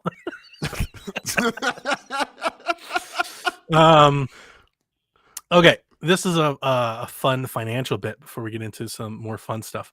The Competition and Markets Authority, also known as the CMA in the UK, they work to promote competition for the benefit of consumers, announced today that it will be opening an investigation into the $70 billion deal in the game industry's biggest consolidation in the Activision Xbox merger to determine whether it's a fair one. So the video game blogs were passing this around earlier. As I understand it, they might be able to do some regulations or sanctions in Europe, but like they have no power to stop any of this from happening, I don't think. This is going to be like Activision's investigation of Activision. Right. We investigated ourselves. We found nothing wrong. Well, it was funny because it came out, and obviously video games, I want to be clear, I don't hate like clicky headlines. That's their business. Like if you're Jeff Grubb, if you're, Ryan McCaffrey, if you're writing these blogs, these news stories, stuff like that's your business. You want people to click. You want to have captivating headlines. Like that's the point. But a lot of the headlines for this was like kind of like Microsoft's in trouble. Here comes the CWA. And then you read into it, you're like, yeah, Microsoft doesn't care about these people at all. That doesn't mean anything. Yeah, that's exactly how it reads. Especially if you go into like the finance blogs, they're like, yeah, this is not anything. But I thought it was for sharing. And who knows, based on our track record together when we talk about stuff, watch the CWA blow this whole thing. Like they'll just come out of nowhere. Just Randy Orton the shit out of Xbox. We'll see. But yeah, from what I could gather from like Business Insider and all that, yeah, this is kind of non-news. Okay, so we're in our buy and sell segment, and I was excited. Delvin, I was excited to do this podcast with just us tonight. One, we could do it earlier. We could have invited other people. Yes. I reached out to one person, and they didn't take me up on my offer. But after I reached out to that person, I was like, man, I'm excited just to record with just Delvin because two things. One, just give you some time to have on the microphone. It was just us, like we can trade pass strong style and, we can do that. But two, I wanted to talk about these Switch rumors and I wanted a little runway, right? I didn't want to hit it like in the news and move on. Like I wanted to really talk about them. So I wrote this yesterday, but my headline that I wrote on my notes was the Switch Pro rumors won't die. If you've been following me on Twitter, the Discord, you know that I've been sharing all of this stuff for maybe the last 12 days or so. Like there's been a lot of talk about something happening, and I think it's worth talking about. So let's just get the news out of the way. Nintendo announced a new Switch model today. It's a Splatoon-themed Switch OLED. It's out August 26th. It costs $360. It looks fucking awesome. It looks great. Really cool. Everything on it looks amazing except the damn black Joy-Con grip. The dock is white. They've got bright colors, and then out of nowhere, they're like, and here's the same Joy-Con grip we've been making for 8 years. That is like weird. The same damn one, and it doesn't match. Like, how much different would that picture hit if it was a white grip with the colored Joy-Cons? It's like, dude, make it match. Anyway, that's a soapbox thing. But outside of that, we're going to come back to this, but I want to talk about these rumors. Because people were having a field day today. Like the Switch Pro is such a divisive topic, Delvin. If you're into it, you're all excited for all these rumors. But the majority of the internet is over it. They hate it. They want to mock people that believe. They want to dance on their graves. They want to take victory laps when people are wrong. Like they just love basking in people's Switch Pro disappointment. Yeah. It's a thing. It is a thing. I have a theory about that. I think the Switch Pro is real. I don't think it's what people think it is. I think it's literally the Switch 2. That's what I think it is. I think people thinking it's because upgrade. No, that's going to be the next Switch. That's why it hasn't come out yet. That's why you keep getting these OLED screens and all this other stuff. And once it starts to wind down, here's your Switch 2. Okay, that's fair. But I want to trace back some of these rumors. So I kind of caught whiff of something happening a couple weeks ago when Nate the Hate dropped a tweet, a very cryptic tweet, and he was like, "Hey, for no reason, I just want to post this year-old podcast talking about Switch Pro." Right? And he came out afterward, like he was like, "I don't know why you guys are reading into this. I was just talking about it." And it's like, okay. Like if you've been following his breadcrumbs, like he never just does that. Like that's not the case. But then that Marco Mero insider that I post, I stopped posting that stuff. Like in Jeff Grubb's Discord, they claim that he's a nobody. But every time I've caught a leak from him, I think they've almost always been right. Like almost always. So maybe I just don't follow him enough, or maybe I only get interested like when things are kind of happening and I don't see the other stuff that is wrong. I have no idea, but he had a tweet. He was like, "Hey, remember when Nintendo announced a themed console around Metroid?" And that was the tweet. And I was like, "What in the hell is happening?" And then yesterday it really pops off. Yesterday people notice that Nintendo, for whatever reason, is privately they're privating videos on YouTube, trailers for systems. So like the Switch Lite trailer, like when it was announced, its announcement trailer, you can't find anymore. The Switch OLED trailer, its announcement video, you can't find anymore. They've all been private, taken down. So there's all kinds of theories of why this would happen. Some of the folks, because I love this. I want to be clear. It's fun. Because Sean hit me with this early this morning. He was like, "Here's your Switch Pro." Be clear, not my Switch Pro. If you had asked me yesterday, do you think the Switch Pro is happening? I would have told you absolutely not. And I've got reasons that I'll share in a minute. It's not my Switch Pro, but I like following the breadcrumbs. I do find it fun. I like being clued in. I want to see what people are thinking. I like going down the rabbit hole. So people had all kinds of theories yesterday as to why this would happen. There are true theories and there are false theories. But the first thing that came up was they did this when they announced the Switch OLED. When the Switch OLED was announced, they privated all the Switch Lite videos. That's a real thing that happened. And then the Switch OLED came. So here they are privating all of the videos again. And here's the thing that I think has been lost is everybody's dunking on everybody for not being a Switch Pro. But those people that are like following Nintendo like that, they were right. Here came a new model today. Like they were spot on. Here's the thing. 100% right. I guarantee you Nintendo's got to change what they're doing. They're not going to private videos again because they know the gig is up. People are onto them. They nailed it. I was like, holy shit, they were right. This is real. I got to say this. It has to be so much fun to be a Nintendo fan. Oh, yeah. Because of stuff like this. Just troll the shit out of people. I would do this all the time. I would randomly just private video. I'd be like, oh, my mistake. Okay. So the best theory that I heard about why you would do this, and apparently Apple does the same thing, is that they private the videos so the old videos with all the big views from past announcements don't show up when they announce a new thing. So they announce the new Splatoon model and people go to YouTube trying to find what it is, and you don't get served a video for Switch Lite or Switch OLED. They want you to see the new one. That makes sense. Smart. That checks out. Yeah, and apparently other companies do this as well. This is a marketing tactic. So obviously it's not the Switch Pro. I never thought it was going to be the Switch Pro, to be honest with you, because I just don't think it made a whole lot of sense. And this isn't new. I've said this for a long time.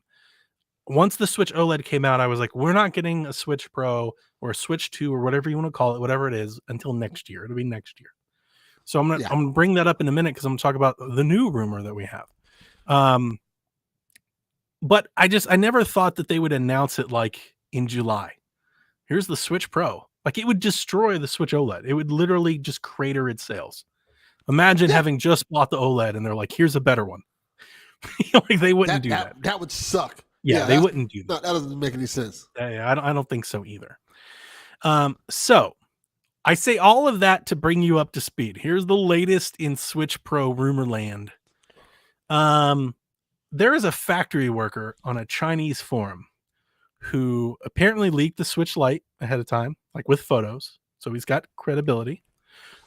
And in April, he announced that there was a Splatoon themed console coming. And it just never caught waves. And here he is standing correct again. And don't care about his job at all. He says there's another console coming that's being made.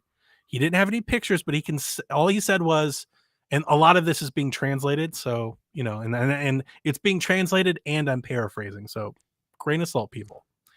But he said that the back plate still says Nintendo Switch. Like it's not a different back plate. It's not like a Switch 2 or a Super Switch or a new Nintendo Switch or anything like that.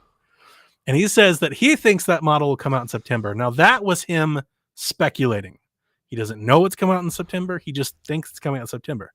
So now people are like, Switch Pro in September. I am still going to push back. It's not the Switch Pro, and it's not coming out in September. No. What he is saying makes me think maybe it's a Pokemon console. I was going to say that exact same thing. Oh, were you? When I hear that, the exact same thing. I'm like, said that. It's probably a Pokemon console. Maybe it's a OLED light Pokemon console. Who knows? But it's probably a Pokemon console. But who knows? Maybe it's a Switch Pro. Maybe they'll throw us all for a loop. Maybe I don't think maybe so. They'll start, manufacturing. Like, so the current rumors with Switch Pro or Switch 2 or whatever the hell you want to call it is that everybody thinks it's going to launch in March with Breath of the Wild 2. That's like that's the lowest common denominator theory that's going around. So if they were going to try to do a March launch, like, yeah, you could start manufacturing around September, October. But just based on where we are in the computer stuff, the computer chips and parts and stuff, and it's getting better. But where we are, I just don't see Nintendo upsetting the apple cart this fall anytime soon. And if you go back on Shaq, I think maybe on our Christmas episode or whenever the last time we were doing predictions and I was really getting into this, I know exactly what it was. It was when Breath of the Wild was delayed. If you go back to that Shaq, you'll hear me tell you that. Yes. I'm not sure Breath of the Wild's coming out next spring. I know they said it is. I know people are like, they can't delay it again. I know all the things that people are thinking it's going to thing. Until Zelda gets a firm date, I would not be surprised. And I would actually, if you were asking me to make a prediction or to make a bet, I would bet on a Switch next whatever and Breath of the Wild coming out next fall, not next spring. Like fall 2023, like late fall, maybe even spring 2024, maybe even that late. But who knows? Nobody knows. That's the fun part of this, is that nobody knows.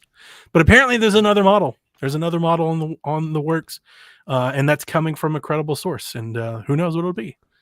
But I would bet on a Pokemon model.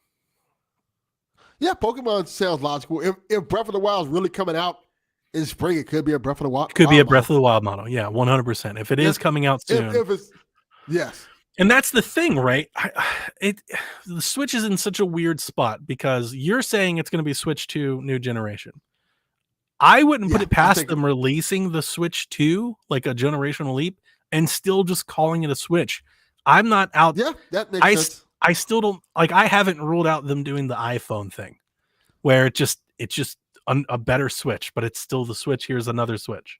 I haven't ruled that out either.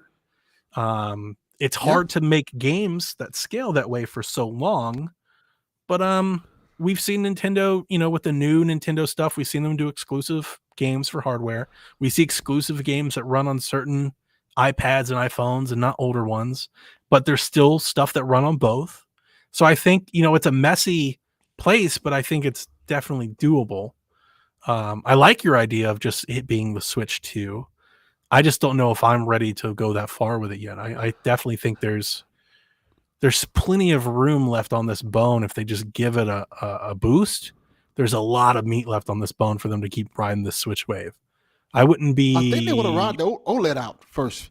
Yeah, I think you can do both. That's the thing, is I think you can do both. I think you can release the next Switch, whatever, and still sell OLEDs. You just have to do it right?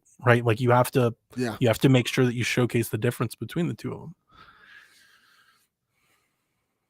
Yeah, I think you have some great points there. I think it's the thing, man. I think people are just really excited for the Switch 2 because they want to know what's next. See, that's the thing. Everybody that's hating on people online about being excited for Switch 2, what that's proving to you is that there's a gigantic demand for people that want a better Switch. It's not that they're like crazy for rumors. They want a better hardware. That's why they're paying attention. That's why they're looking it up, because they want one. This is what they want. That's demand. That's customer demand. Yeah, Switch is doing great. So, and they want better Switch. Yeah, I think everybody wants Daniel says, I'm done with Switch until Switch Pro, and I'm not. because I'm gonna play Bayonetta and I'm super excited for Splatoon. I might buy the Splatoon Switch. It looks really great. Like I'm not sure. 400, it's 360, $400 is a lot for a Switch because I don't play my Switch a whole lot.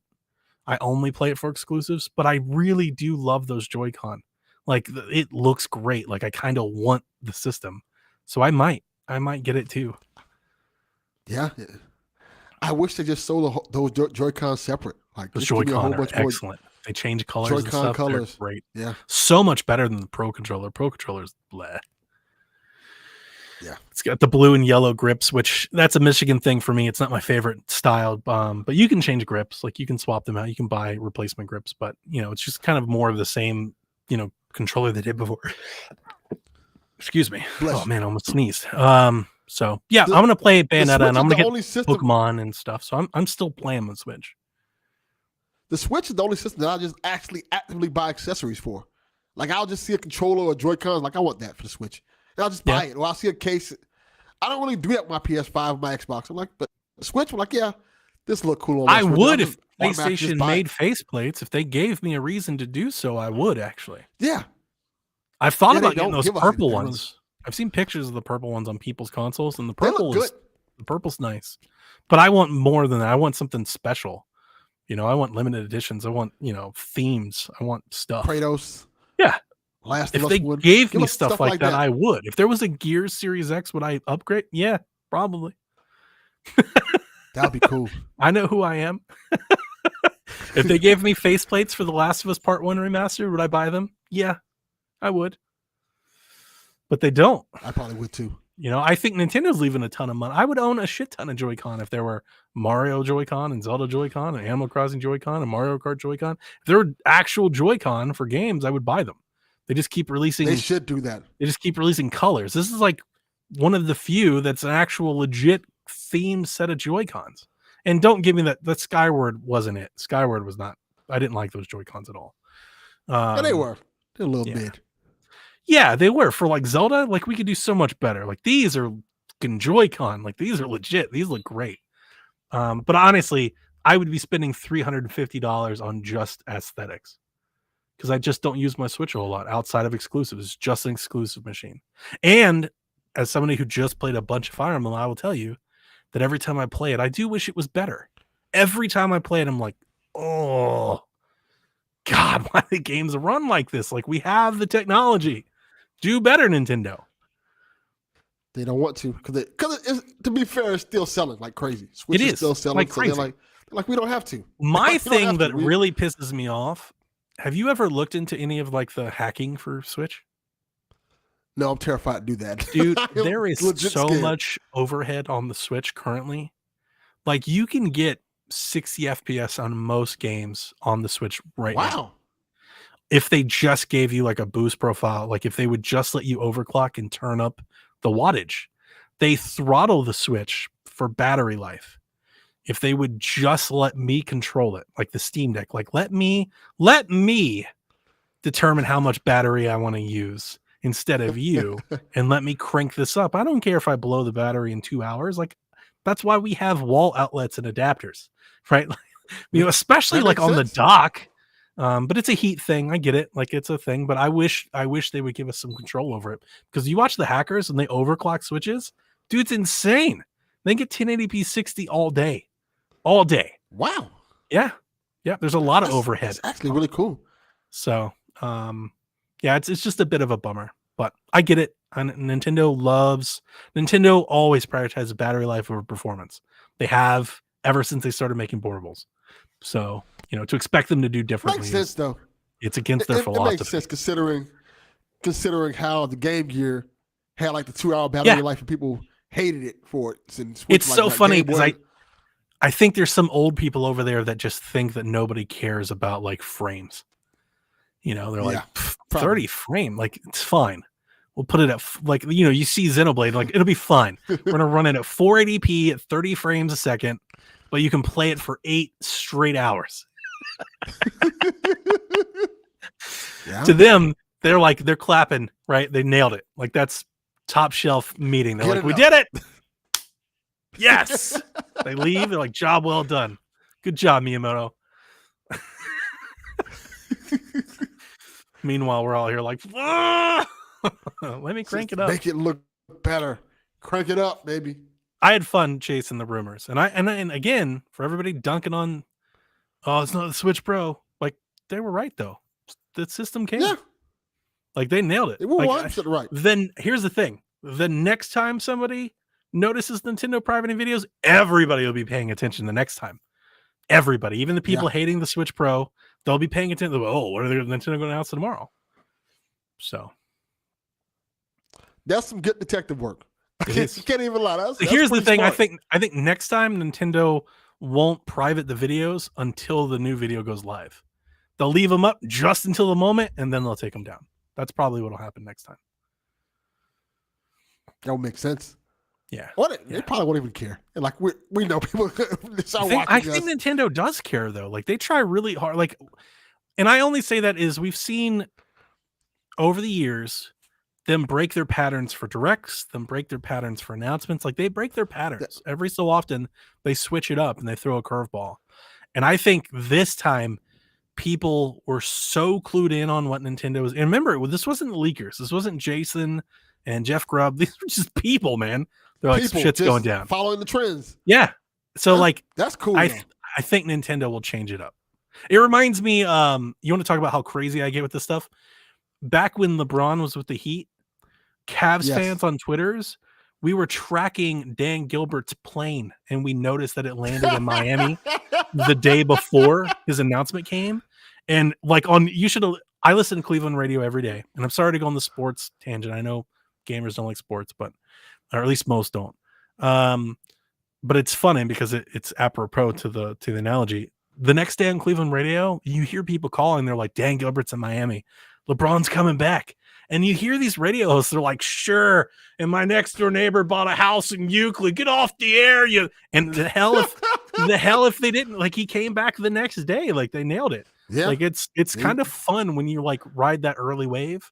I didn't realize people were doing that. That's dope, though. That's dope. They read Twitter like, hey. They had his tail number and everything. And it was so crazy that when his plane chartered as landed and it was a private airport, there was a Cavs fan outside the fence taking pictures. They're like, it's totally his plane. They're like, he's right there.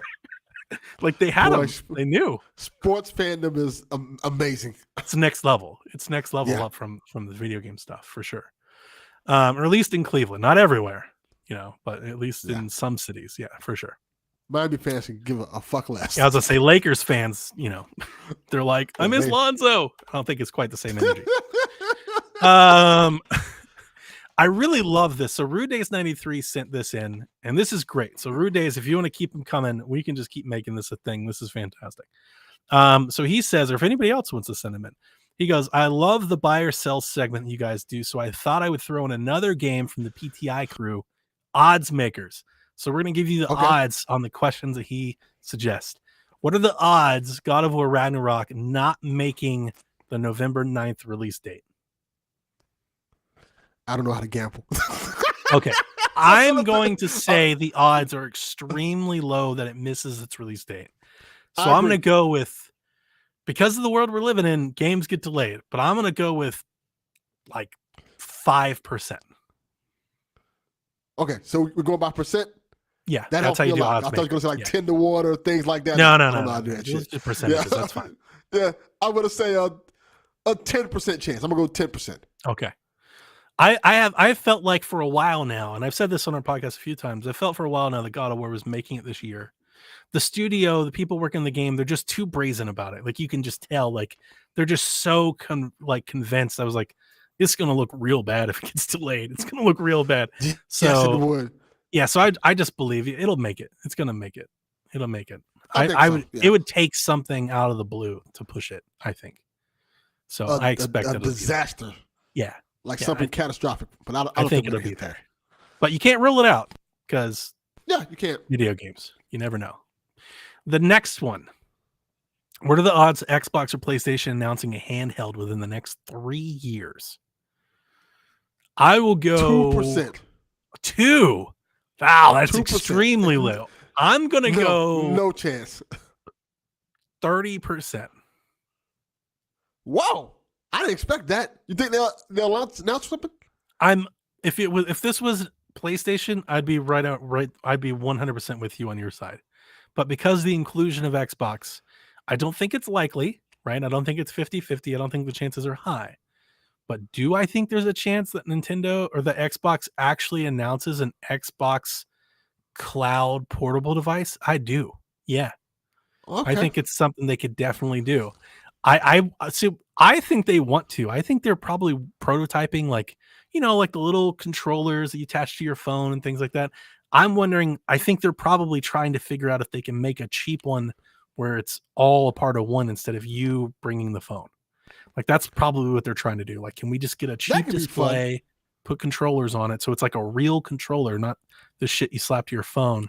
And they're probably just trying to spec if whether or not they can make something like that affordable.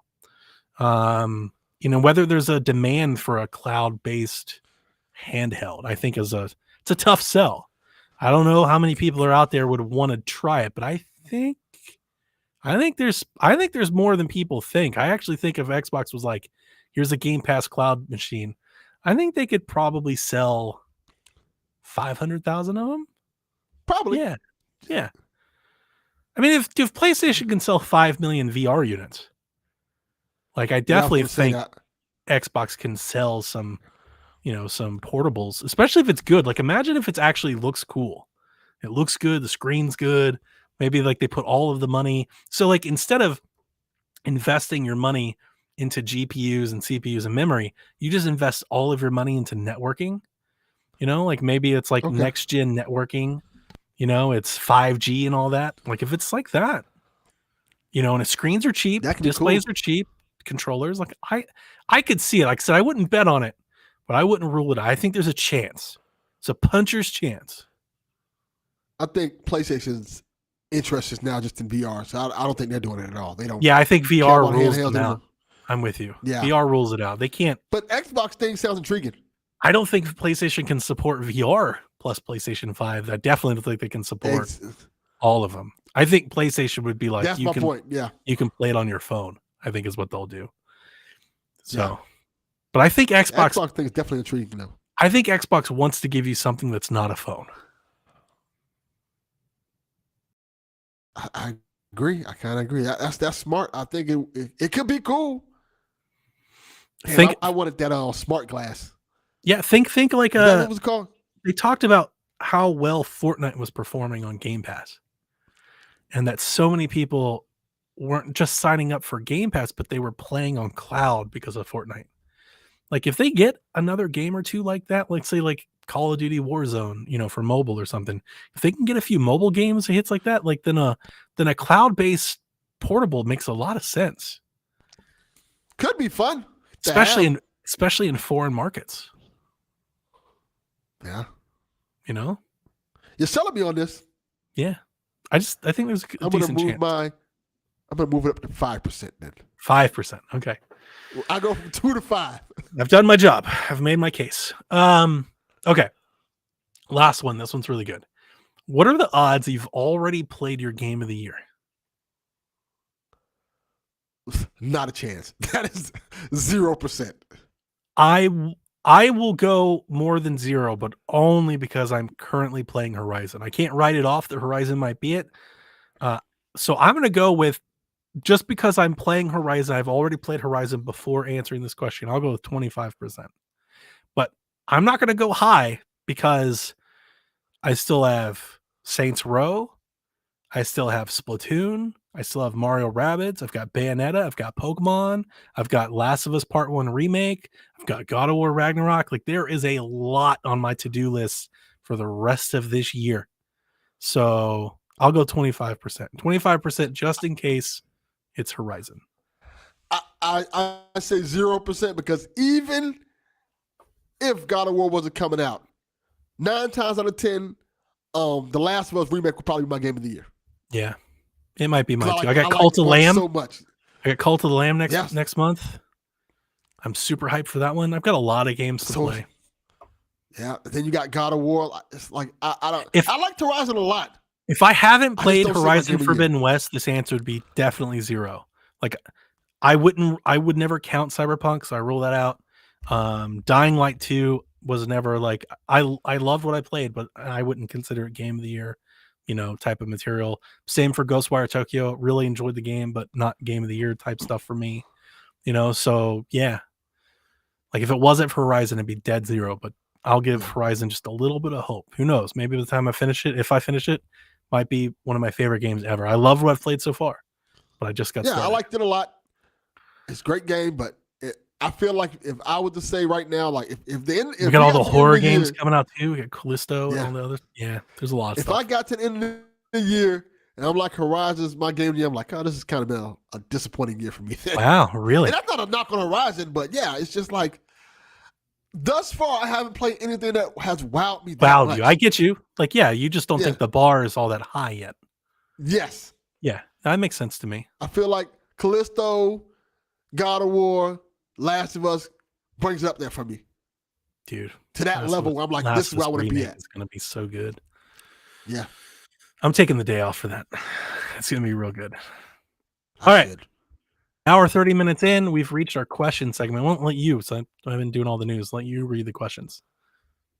Oh, I'm down with that. Our first question is from Jamie. What were your favorite games shown this week? What surprised you the most? What game I think that's an old question. I think it was from E3. Oh, well. I don't remember. Like, Last of Us all the games I just announced. Last of Us remake. Yeah. Cult of the Lamb. Last of Us remake. Yep. Callisto Protocol. What Mario was the game we Rabbids. saw at the PC show that they showed us? I saw a trailer of recently again.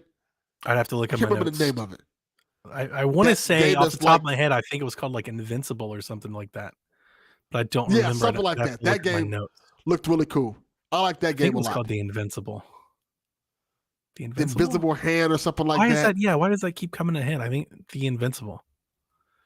Yep. We also got Stray coming out. I forgot about that one. Stray looks good. Mm-hmm. Yeah. I wonder do you think WrestleQuest will drop this year? I hope so. That's another one I'm really excited for. That one, the AEW game is supposed to drop this year. Yeah. Supposedly in September, so we'll see. Evil West? Evil West, yeah, that's a good one. Oh, and every time I see more of that damn Warhammer game that I don't understand, like I want to play it. It looks so good. I saw there's a gameplay snippet that keeps being shared around on Twitter that looks just so like Doom-like. The dude's just blowing the hell out of people and he pulls out like a knife or a sword, just cuts dudes in half. Like, I want to play that. That looks fun. Warhammer looks like a franchise I probably would like, but I'm never going to play. Yeah, that's how I am. I'm hoping I can play it solo. We'll find out, but I'm interested. I want to play it. We should have read that question weeks ago, but it's a good question. Weeks ago. Good job, Dev. Blame Dev. All right. Garrett asks, one game you recommend from the Steam Summer Sale? I didn't even know the Steam Summer Sale was going on. Yeah, there's a lot. Here's an interesting thing with me. I have bought so many Steam games that like there aren't a whole lot of games that I want to buy that I don't have yet. Most of the stuff that I want to buy on Steam are like pre-orders. But I do know that there's a lot of great deals. I just already own them all. So I think you can get Death's Door for $10. And that's amazing. That's a great deal. Like you should get that. I think you can get Assassin's Creed Odyssey, which I've been considering going back and replaying. We'll see. I was going to play it before I started Horizon because I never really got that far into Odyssey at all. I think you can get Odyssey for like $15. Oh, that's a good, good that's price. Not bad. I'm looking at. They got some good stuff on here. They got Ghostwire Tokyo 50% off, $29.99. They got that's too much. Steam sales have got to be like cheap, man, like dirt cheap. We're talking Steam, not PlayStation sales.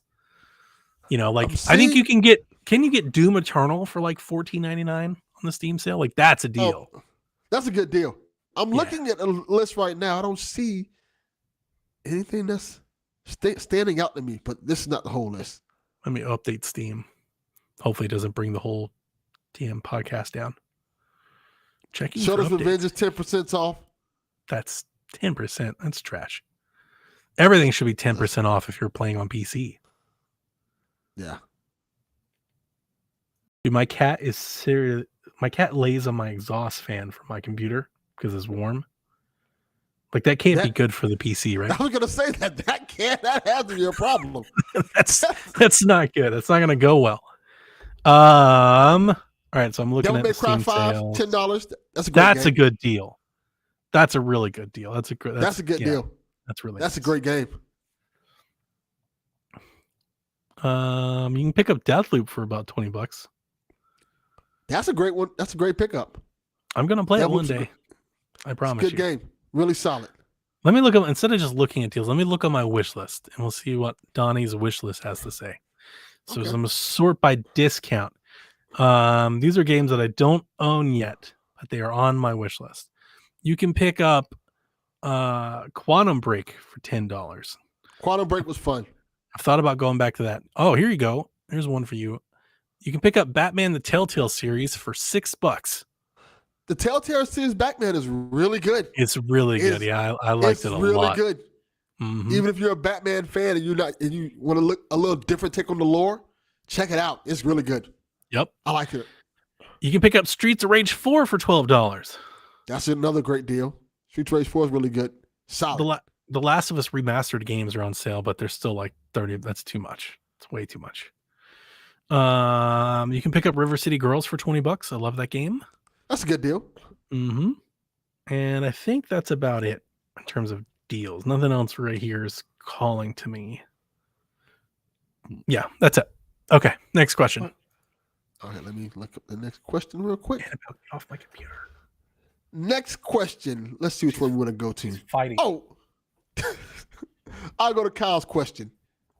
If you could teach your pet to play one video game, whether it's be a past, present, or future pet. Future pet. I don't know how that works out, but what you teach your future pet. The future's future. So what game would you teach them to play and why? I don't understand this question at all. Why would I want to teach a pet how to play a video game at all? So you can play co-op with them. Really? I'm assuming so you can play with them or watch the game with them. Why would? All right. See, I'm thinking of this. I think I'm thinking of this from the wrong angle. I think, like, if you think about it, like fantastical and funny, like maybe there's something there. But I'm thinking like utility. Like, what game could my pet help me play that I can't play on my own? So I would go with like Dance Dance Revolution. Like if I could teach my dog how to do Dance Dance Revolution, like on the pad, right? And we put out the mat on the floor. If like he could play with me, we play together. That'd be cool. I like it. My answer is more practical. I'm going to get my dog Buster to play a way out with me. And I've been trying for the longest time to get a motherfucker to play that game with me. And I played $29.99 for that game and still haven't found somebody to play with me. So you should play the other one instead. The It Takes Two? Yeah. That one's way better. Way better. A Way Out was not very good. Me and Kevin quit on it, by the way. That's how much if I can't get a human to play with me, I will make a pet play with me in this game. Nice. You're going to sit here and play it, and we're going to finish it. Nice. That was a fun question. Let's see what else we got. Let's do two Which more. one do you think we should do? I do want to do TPRs. Oh, let's do his next then. TPR says, remember when Donnie was convinced the Steam Deck would be his end-all and be-all? Yes, I do remember that. I sure do. For now, the real question is, what is both of your favorite voice acting performances in a video game? Okay. I mean, that's easy for me, but yeah, the Steam Deck. So I talked about it a bit in the Discord, and I have never really talked about it on the podcast. So if anybody's been wondering, why I sold my Steam Deck, or if you're just finding out that I sold my Steam Deck, I did. I sold it because my car is costing me so much money, and the Steam Deck, I don't know what they're going for now, but just know that I sold it for a lot. Yeah. So I used the money. I didn't want to sell it, and had I not needed the money, I don't think I would have sold it. I think I'd still have it. And I think that's why I never really talked about it on the podcast, because I didn't want to make it sound like I just got rid of it because I didn't like it. I loved it. I thought it was great. But I did have some issues. I did encounter some issues that I think made it easier to sell. So I can share those now. So anybody that knows, I talked about this story for many, many weeks and months leading up to this. Jeff helped me with my Steam Deck, and he set it up with all my ROMs and everything. So I had all of my ROMs on one SD card, and then I had all of my Steam supported games on a second SD card. And I would turn the entire system off, just like I do on my Switch, and I would swap the SD cards and I would boot it back up, right? And the issue that I encountered was at some point in doing that swap, all of my games were wiped. Wow. From all of my ROMs. So all my PS3 games, all of my Wii games, my Nintendo games, they were all gone. My Wii U games, they just all disappeared. And it really bothered me because I was never going to try it. I'm not sure if anybody has figured out how to hack the Steam Deck, but I watched Jeff do it live on stream, and it looked like a real pain in the ass. I was never going to invest half that amount of effort in trying to recreate it. And so that really kind of ruined it. And it didn't just wipe the ROMs like off the memory. Like the emulator stopped working. Like my PS3 emulator was just gone. And was it an update that did that? I have no idea. I honestly don't know. Like I just remember one day the system was off. I put the SD card on, I turned it on, and the shit was just broke. And wow. I messaged Jeff, I sent screenshots. He was like, dude, it's like it's been wiped. Like all that work he did just disappeared. That's so weird. And I what I said in the Discord at the time, for those who don't venture over to our Discord, is that from that point forward, I was like, well, I'm just not going to mess with like emulating on this machine anymore. Like if that's the risk that it just all disappears, like it's just not worth even investing into. And that really hurt like a lot of my excitement for the system, because there's not the majority of the Steam games that I want to play aren't like Steam Deck verified, right? A lot of the older games are, but not like the new games that I want to play are not Steam Deck verified. So it was just like a huge shot in the leg of like how excited I was for the system. And it's like, you took like, I don't know, like 40% of that away. So now I'm less with the other 60%, which is still good, but it's kind of not enough for me to really be interested. Right. So I'm not ruling out getting a Steam Deck one day, but after that experience, I think I'd probably just get another gaming laptop instead. That way I don't have to worry, at least until like maybe there's like a big update or something where like Garrett's like, it's all fixed, it's great, it's easy. Like if something like that happens, maybe I'll try again. But I would probably just get a gaming laptop, because for about the same amount of money, at least for me, because I had the 512 model, the big one and stuff. Like if you shop around, you can probably fairly easily get a gaming PC that'll outperform a Steam Deck in the same ballpark. Like if you're willing to spend like maybe $300 more, you can get like 1080p 120 FPS on a really nice thin gaming laptop. Like with the brand newest game, like Dying Light 2 or something. So I would probably just do that instead. So, but I don't know, maybe one day. I think at this point I'm more interested in better Switch being my second portable. That's a good idea. That might be a good idea. Yeah. Consider what we know. Oh, we should actually answer his question then. Favorite voice video game? Yeah, it's The Last of Us. That's why I went crazy for it. That's why I have everybody's signatures, and Ashley Johnson and Troy Baker and Nolan North, and it's like that's the one that I really, really got into. And did you watch The Last of Us live, like the live performance, like on stage? Yes, I did watch that. That was same really here. Cool. I watched that, and I watched the documentary, and it's like I literally devoured every piece of content that I could get from any of that on that first experience, that entire wave. I dove through every bit of that. So that's easily the answer. I don't think there could be another answer.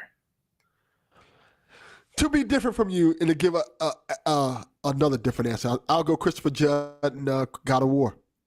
Okay, he's really good in God of War. That booming voice, the way he inflects his voice to make it sound like painful, the way he sounds like a dad. And God of War does such a great. Just in general, is a really excellently voiced game. Voice acting all around. I remember Freya, like that one's real vivid in my mind. Like Freya's acting in the game, I was like, holy shit, she's killing it. And then like the head, right? The talking head that tells all the stories and everything. Ymir, I think his name is, or something like that. I have no idea, but I mean, and that might just be better writing than voice acting, but to me, a lot of it all goes in the same But like, yeah, just the voice acting in that game in general is just really stellar, especially for a small cast. There's not a whole lot of characters. It's like, 8 or 10 people the entire game. But it's so well done. Yeah. I like it. Now I want to play God of War now. I'm not gonna lie, I Do want to it. play it now. Great game. Good. Do it, so man. Good. It's so good. I miss playing it. All right, our final question. I'm trying to think which one should we go to. We got a couple of. No, let's do one of Lost Nerds questions. I think will work for this, and I don't think. I think this is a good one to end it on. Okay. Lost Nerds asks, "What game from the Sega Genesis and SNES era would you like to see reimagined into a modern format?" His pick is Earthworm Jim as a third-person action-adventure game like Uncharted. It's not bad. Earthworm Jim's not a bad pick. I would say probably more like a what would Earthworm Jim fit like? What's the damn game they just made? I can't remember the name of the game. Can't believe it. I love the game. Ratchet and Clank. That's pretty good. I honestly don't know if I even have any. I'm gonna have to look up some games. So he says, when I think Super Nintendo, I think so much of what I think is just Nintendo stuff, and a lot of those have been iterated into modern concepts. So I don't know how well they fit. What about a modern version of Super Mario 3?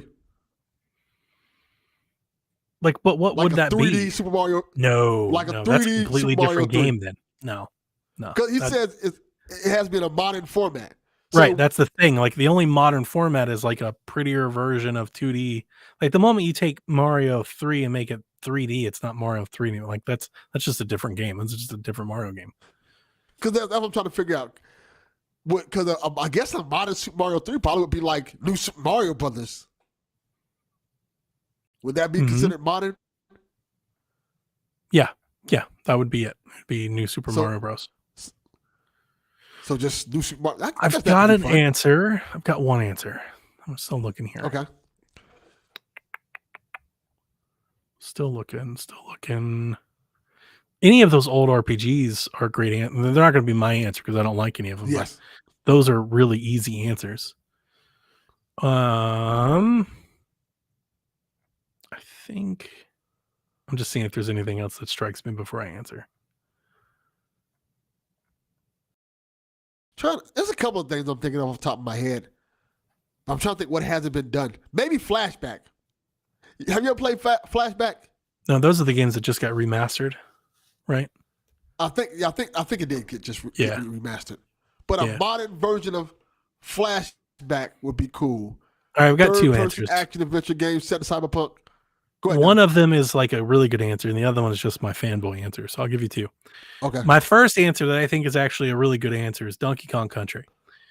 And what I mean by that is, remember back in the day with Donkey Kong Country, how they had like all of the animations, like pre-rendered, like video and stuff. I think there's conceptually you can do that today, that same style, that same premise, but with new technology and better graphics. So it wouldn't be Donkey Kong Tropical Freeze. It would still be Donkey Kong Country, right? And like with the video editing and all the playing and stuff that like that game was made with, but you just prettier it up and you modernize it. I think that's cool. That would be cool. I think that's cool. My second answer, and this is just, honestly, this probably, I think a lot of people would argue this has already happened. They would say it's already a thing. A 3D version of A Link to the Past. That's a great answer. Just a direct 3D version of A Link to the Past. Super you think Ocarina of Time, but it's A Link to the Past. Like the entire thing is A Link to the Past. Like 1-for-1 remake, shot for shot, but it's 3D. Like you wake up, you see Grandpa, but you walk out the house, it's over the shoulder like Link, like 3D Link game. I feel like there's been a fan-made version of something like that. That wouldn't shock me. I feel like I've seen someone. That would be cool. That would be really cool, by the way. I would love that. Yep. Link to the Past is so good.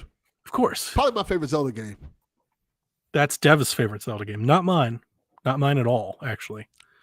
We've ranked them in the past. I don't remember where they are, but I think Link to the Past, not that it's bad or anything by any means.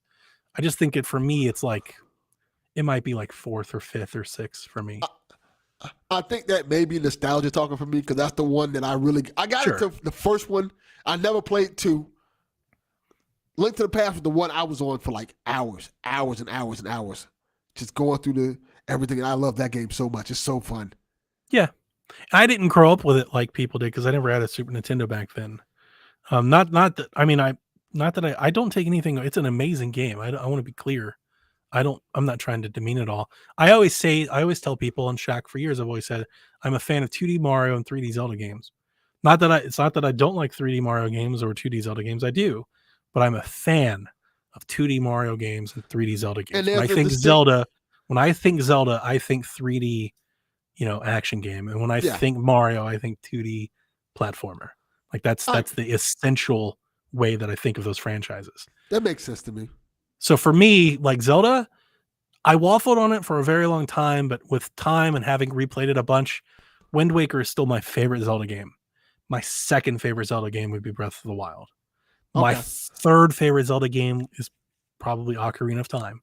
And then maybe now we're talking A Link to the Past. Probably there are 4.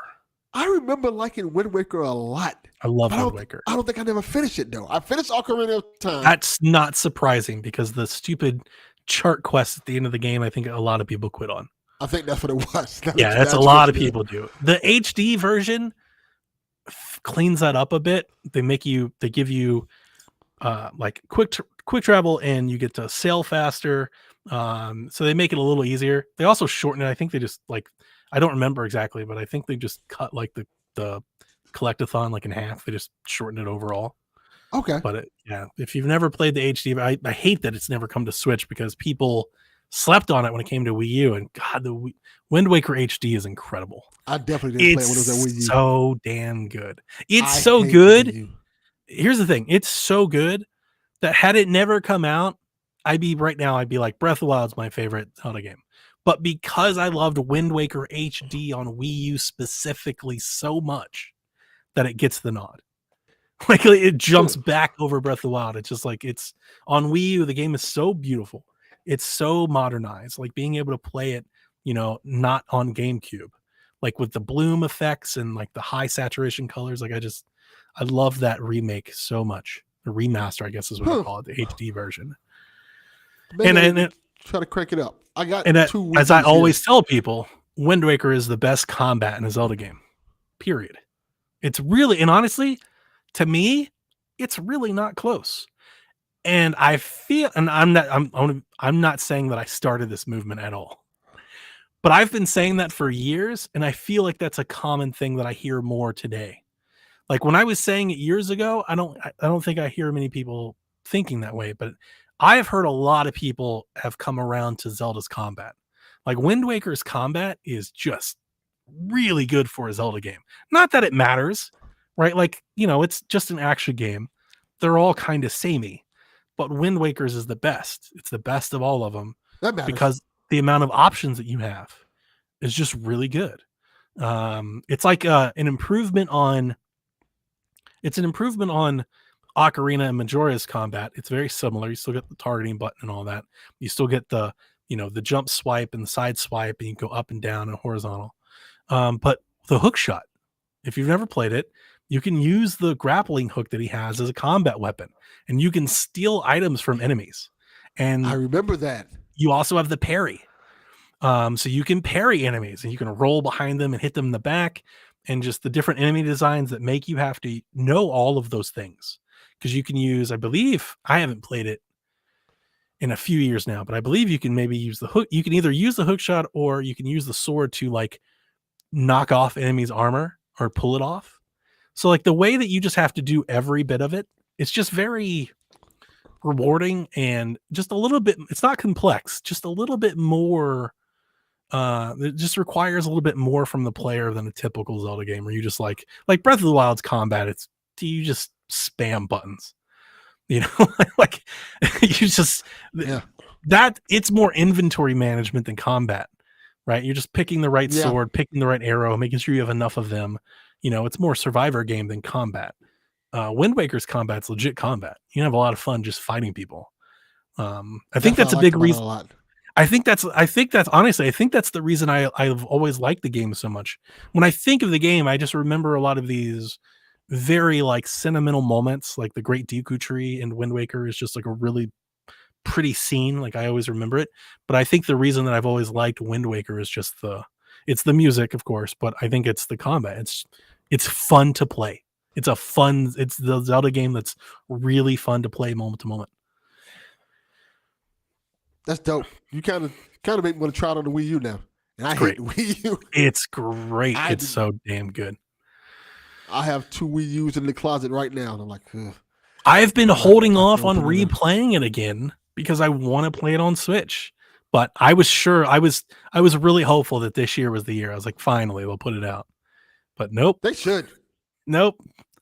They're just going to keep pedaling it down. See, here's my biggest fear is that I start to play it and then it gets announced. That's my biggest fear, is that I play all of Wind Waker all over again. And then when I finish it, like the next month, they're like, and it's coming to Switch. I'm going to be like, you motherfucker.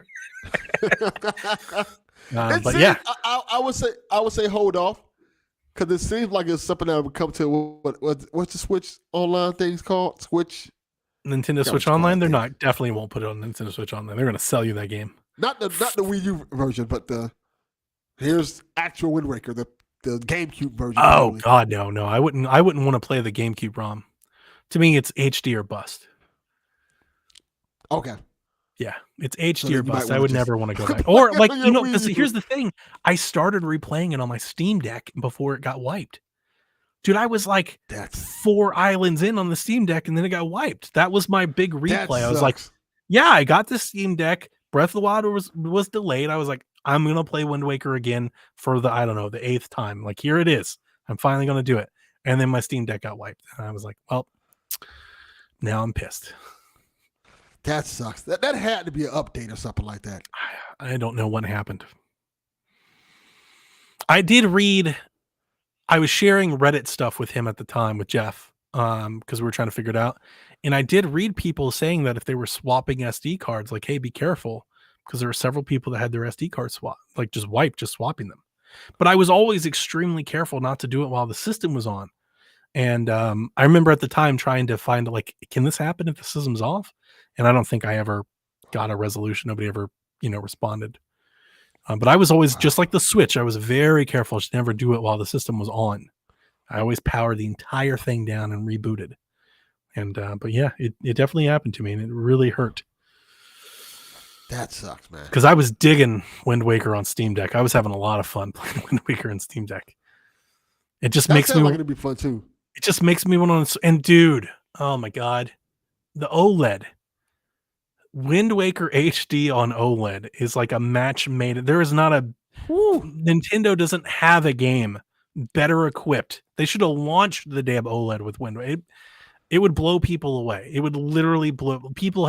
So many people never played Wind Waker HD. They don't know. Like, they just don't know. I kind of want it to happen just for the vindication, because I could just imagine people taking pictures of their OLEDs being like, look how pretty this game is. Like, yeah. I've been trying to tell you this shit for a decade. I remember. I'm old enough to remember when people were pissed off at that game. Well, this is the Zelda they're giving us. They did just a couple weeks ago. There was I think it was like the Do You Know Gaming YouTube channel or something. They did a thing on Wind Waker, like like a little documentary, update or whatever. And apparently Miyamoto wanted them to change the entire art style. He didn't like it either. People were pissed. I hate that, because I thought it looked cool. I think it's to me, it's the prettiest Zelda game I've ever seen. Like, there's so much of the game is because of the visuals. I love the style. If I remember correctly, I'm old, so don't fault me for this. You may not, because there was a tech demo. Yes, I think there was. No, it definitely. Demo. I know exactly where. Yeah, it was at oh God, what was that? That old conference it used to be called? It was like Super World or whatever that was supposed to be. I remember watching his YouTube videos. I can find it real quick.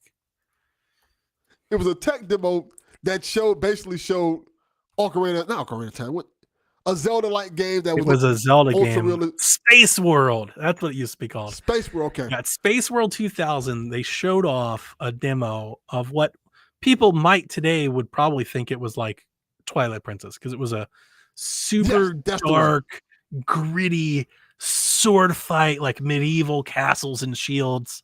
And then a couple years later, they're like, "Here's Toon Link." And people are like, "What the fuck?" And I've always hated. I think that might be a big reason why I'm such a Wind Waker fan, because I always, like you dig in a little bit more when you like something that people hate. Like it just makes you like it a little bit more. And I was super defensive, dude. Like, oh man, you're talking 2000. When did Wind Waker come out? 2003? 3? I think it was 2003. About getting old. 2002, December 2002. So wasn't that Okay. far off. It was 20 days off.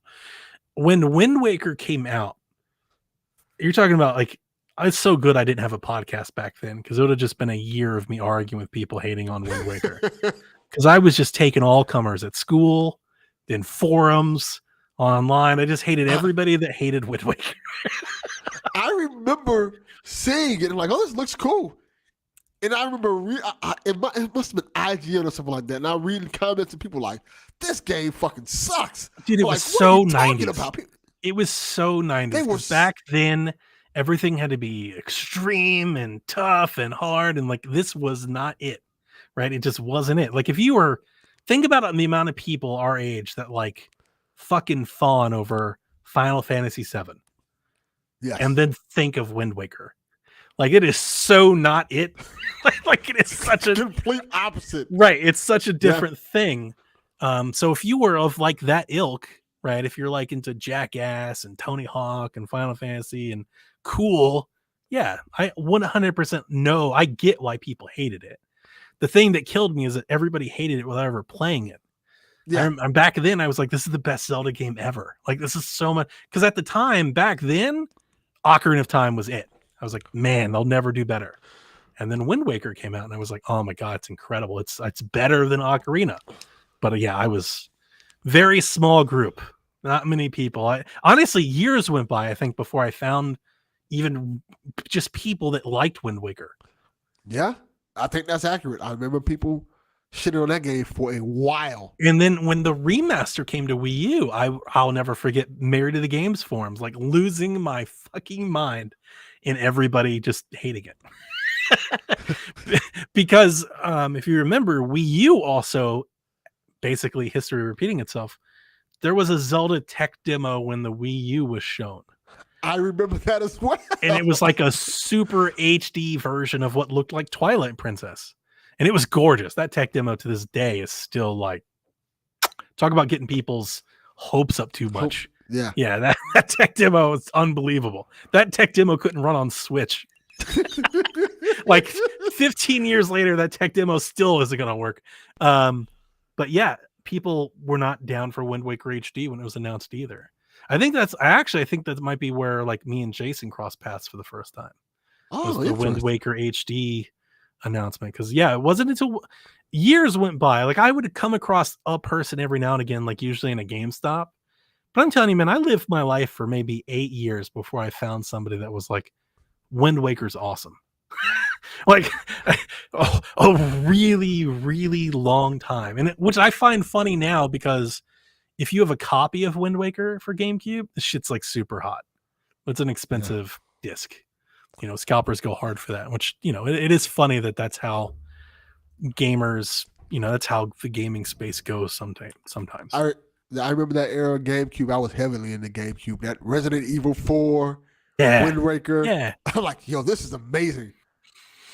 Yeah, I'm looking at complete in box copies of Wind Waker for GameCube. 70, 80, 55, Woo. $90. Let's see what they do sealed.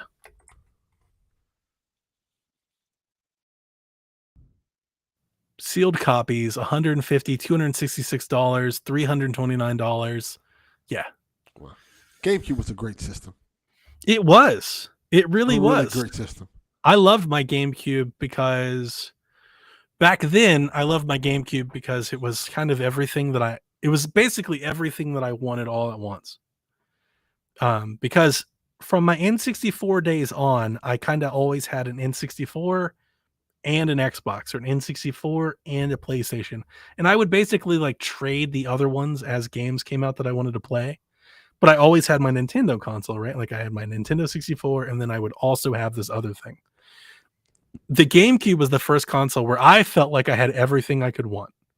I had all the sports games, all the horror games, all the Japanese games, all the Nintendo first party games, and they looked and played great. Beautiful. Like this was the best place to play. And so back in the day, I was like super in on GameCube, and I always hated that it performed so badly. That's why we ended up with the Wii and the Wii U and the Switch. Like that's honestly, I think the GameCube is the reason why Nintendo's on the path they're on. The GameCube taught Nintendo that frame rates and resolution and power just doesn't equal success. You gotta do more than that. Yeah. Such a great system. Even first party content doesn't equal, because they had some great first party games on GameCube too, and it still sold. Resident Evil 4. It sold soft. The sales for GameCube were like, I don't know what they sold. It was like 25 million GameCubes or something like that. Something like that. That sounds about right. It was like super low, 21.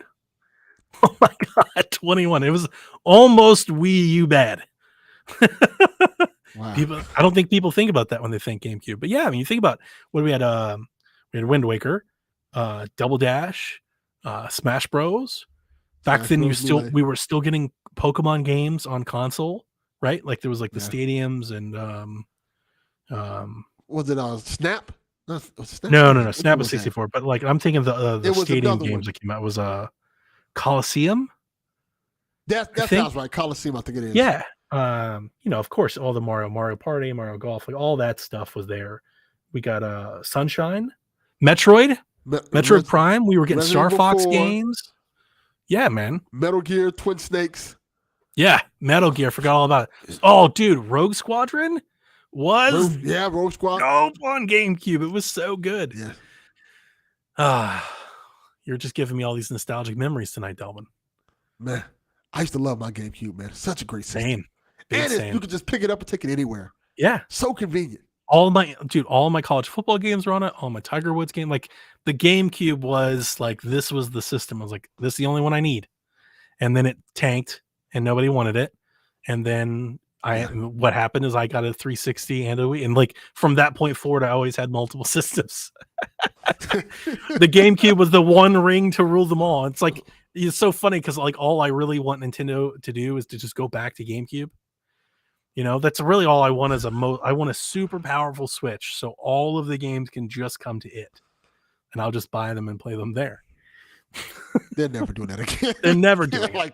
They're never doing that. Hell. Dude, when they slapped two GameCubes together and sold the Wii with a stupid different remote and it sold a bajillion units, they're like, F that noise. We're never doing that shit again. Not at all.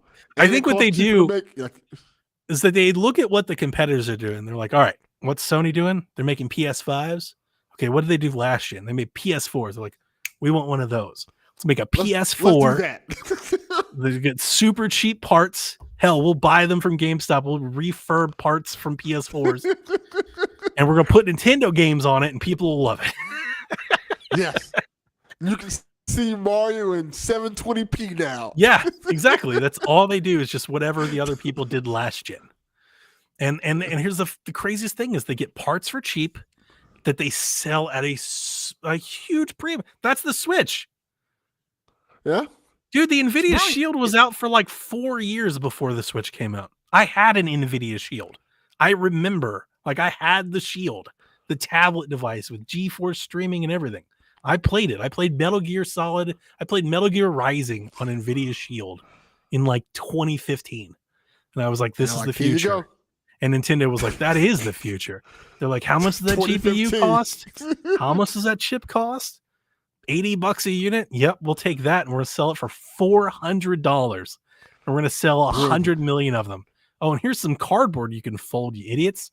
Like, here's a ring you can squeeze, you fat fuck.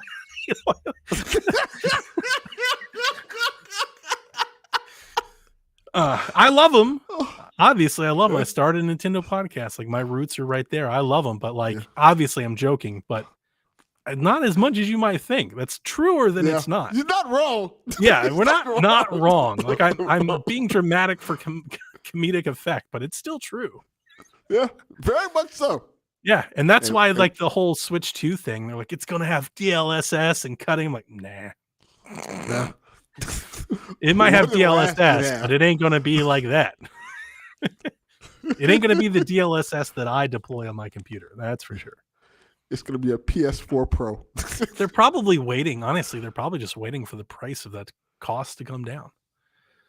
Yeah. And they'll probably just keep delaying Zelda until that day comes. They're just Yeah. it's like every 6 months they check the market and they're like, not yet. Yeah. And people are going to buy it regardless. Because Let's put out another Nintendo shallow, has the power. shitty Mario sports title. Got Mario Hockey. You're up. Mario Gold Fishing. Right. Mario Track and Field. Let's go. Oh, So. man. Fun show. Yeah, definitely. we didn't destroy PSVG. Who would have thunk it? Not yet. No? Give us some time. Better get us out of here before it's too late. I want to say thank you, everybody, for listening to this week's episode of Play Some Video Games. If there's anything we got to promote, we don't have anything to promote anymore, do we? No, we don't do anything. Huh? Twitch, Well, with that YouTube, being said, Discord. Come hang check out. all those things. Discord. Hang out in Discord. Come make fun of me and Donnie. Mm-hmm. Dev too. Tell me why you hate. Come tell me why you hate fireworks. Yeah, I'll fight you. There you go. We can do it. That's a good answer. I like it. How does Dev end this show? Did he say play some video games? Yep, that's it. All right. Play some video games. Have at it.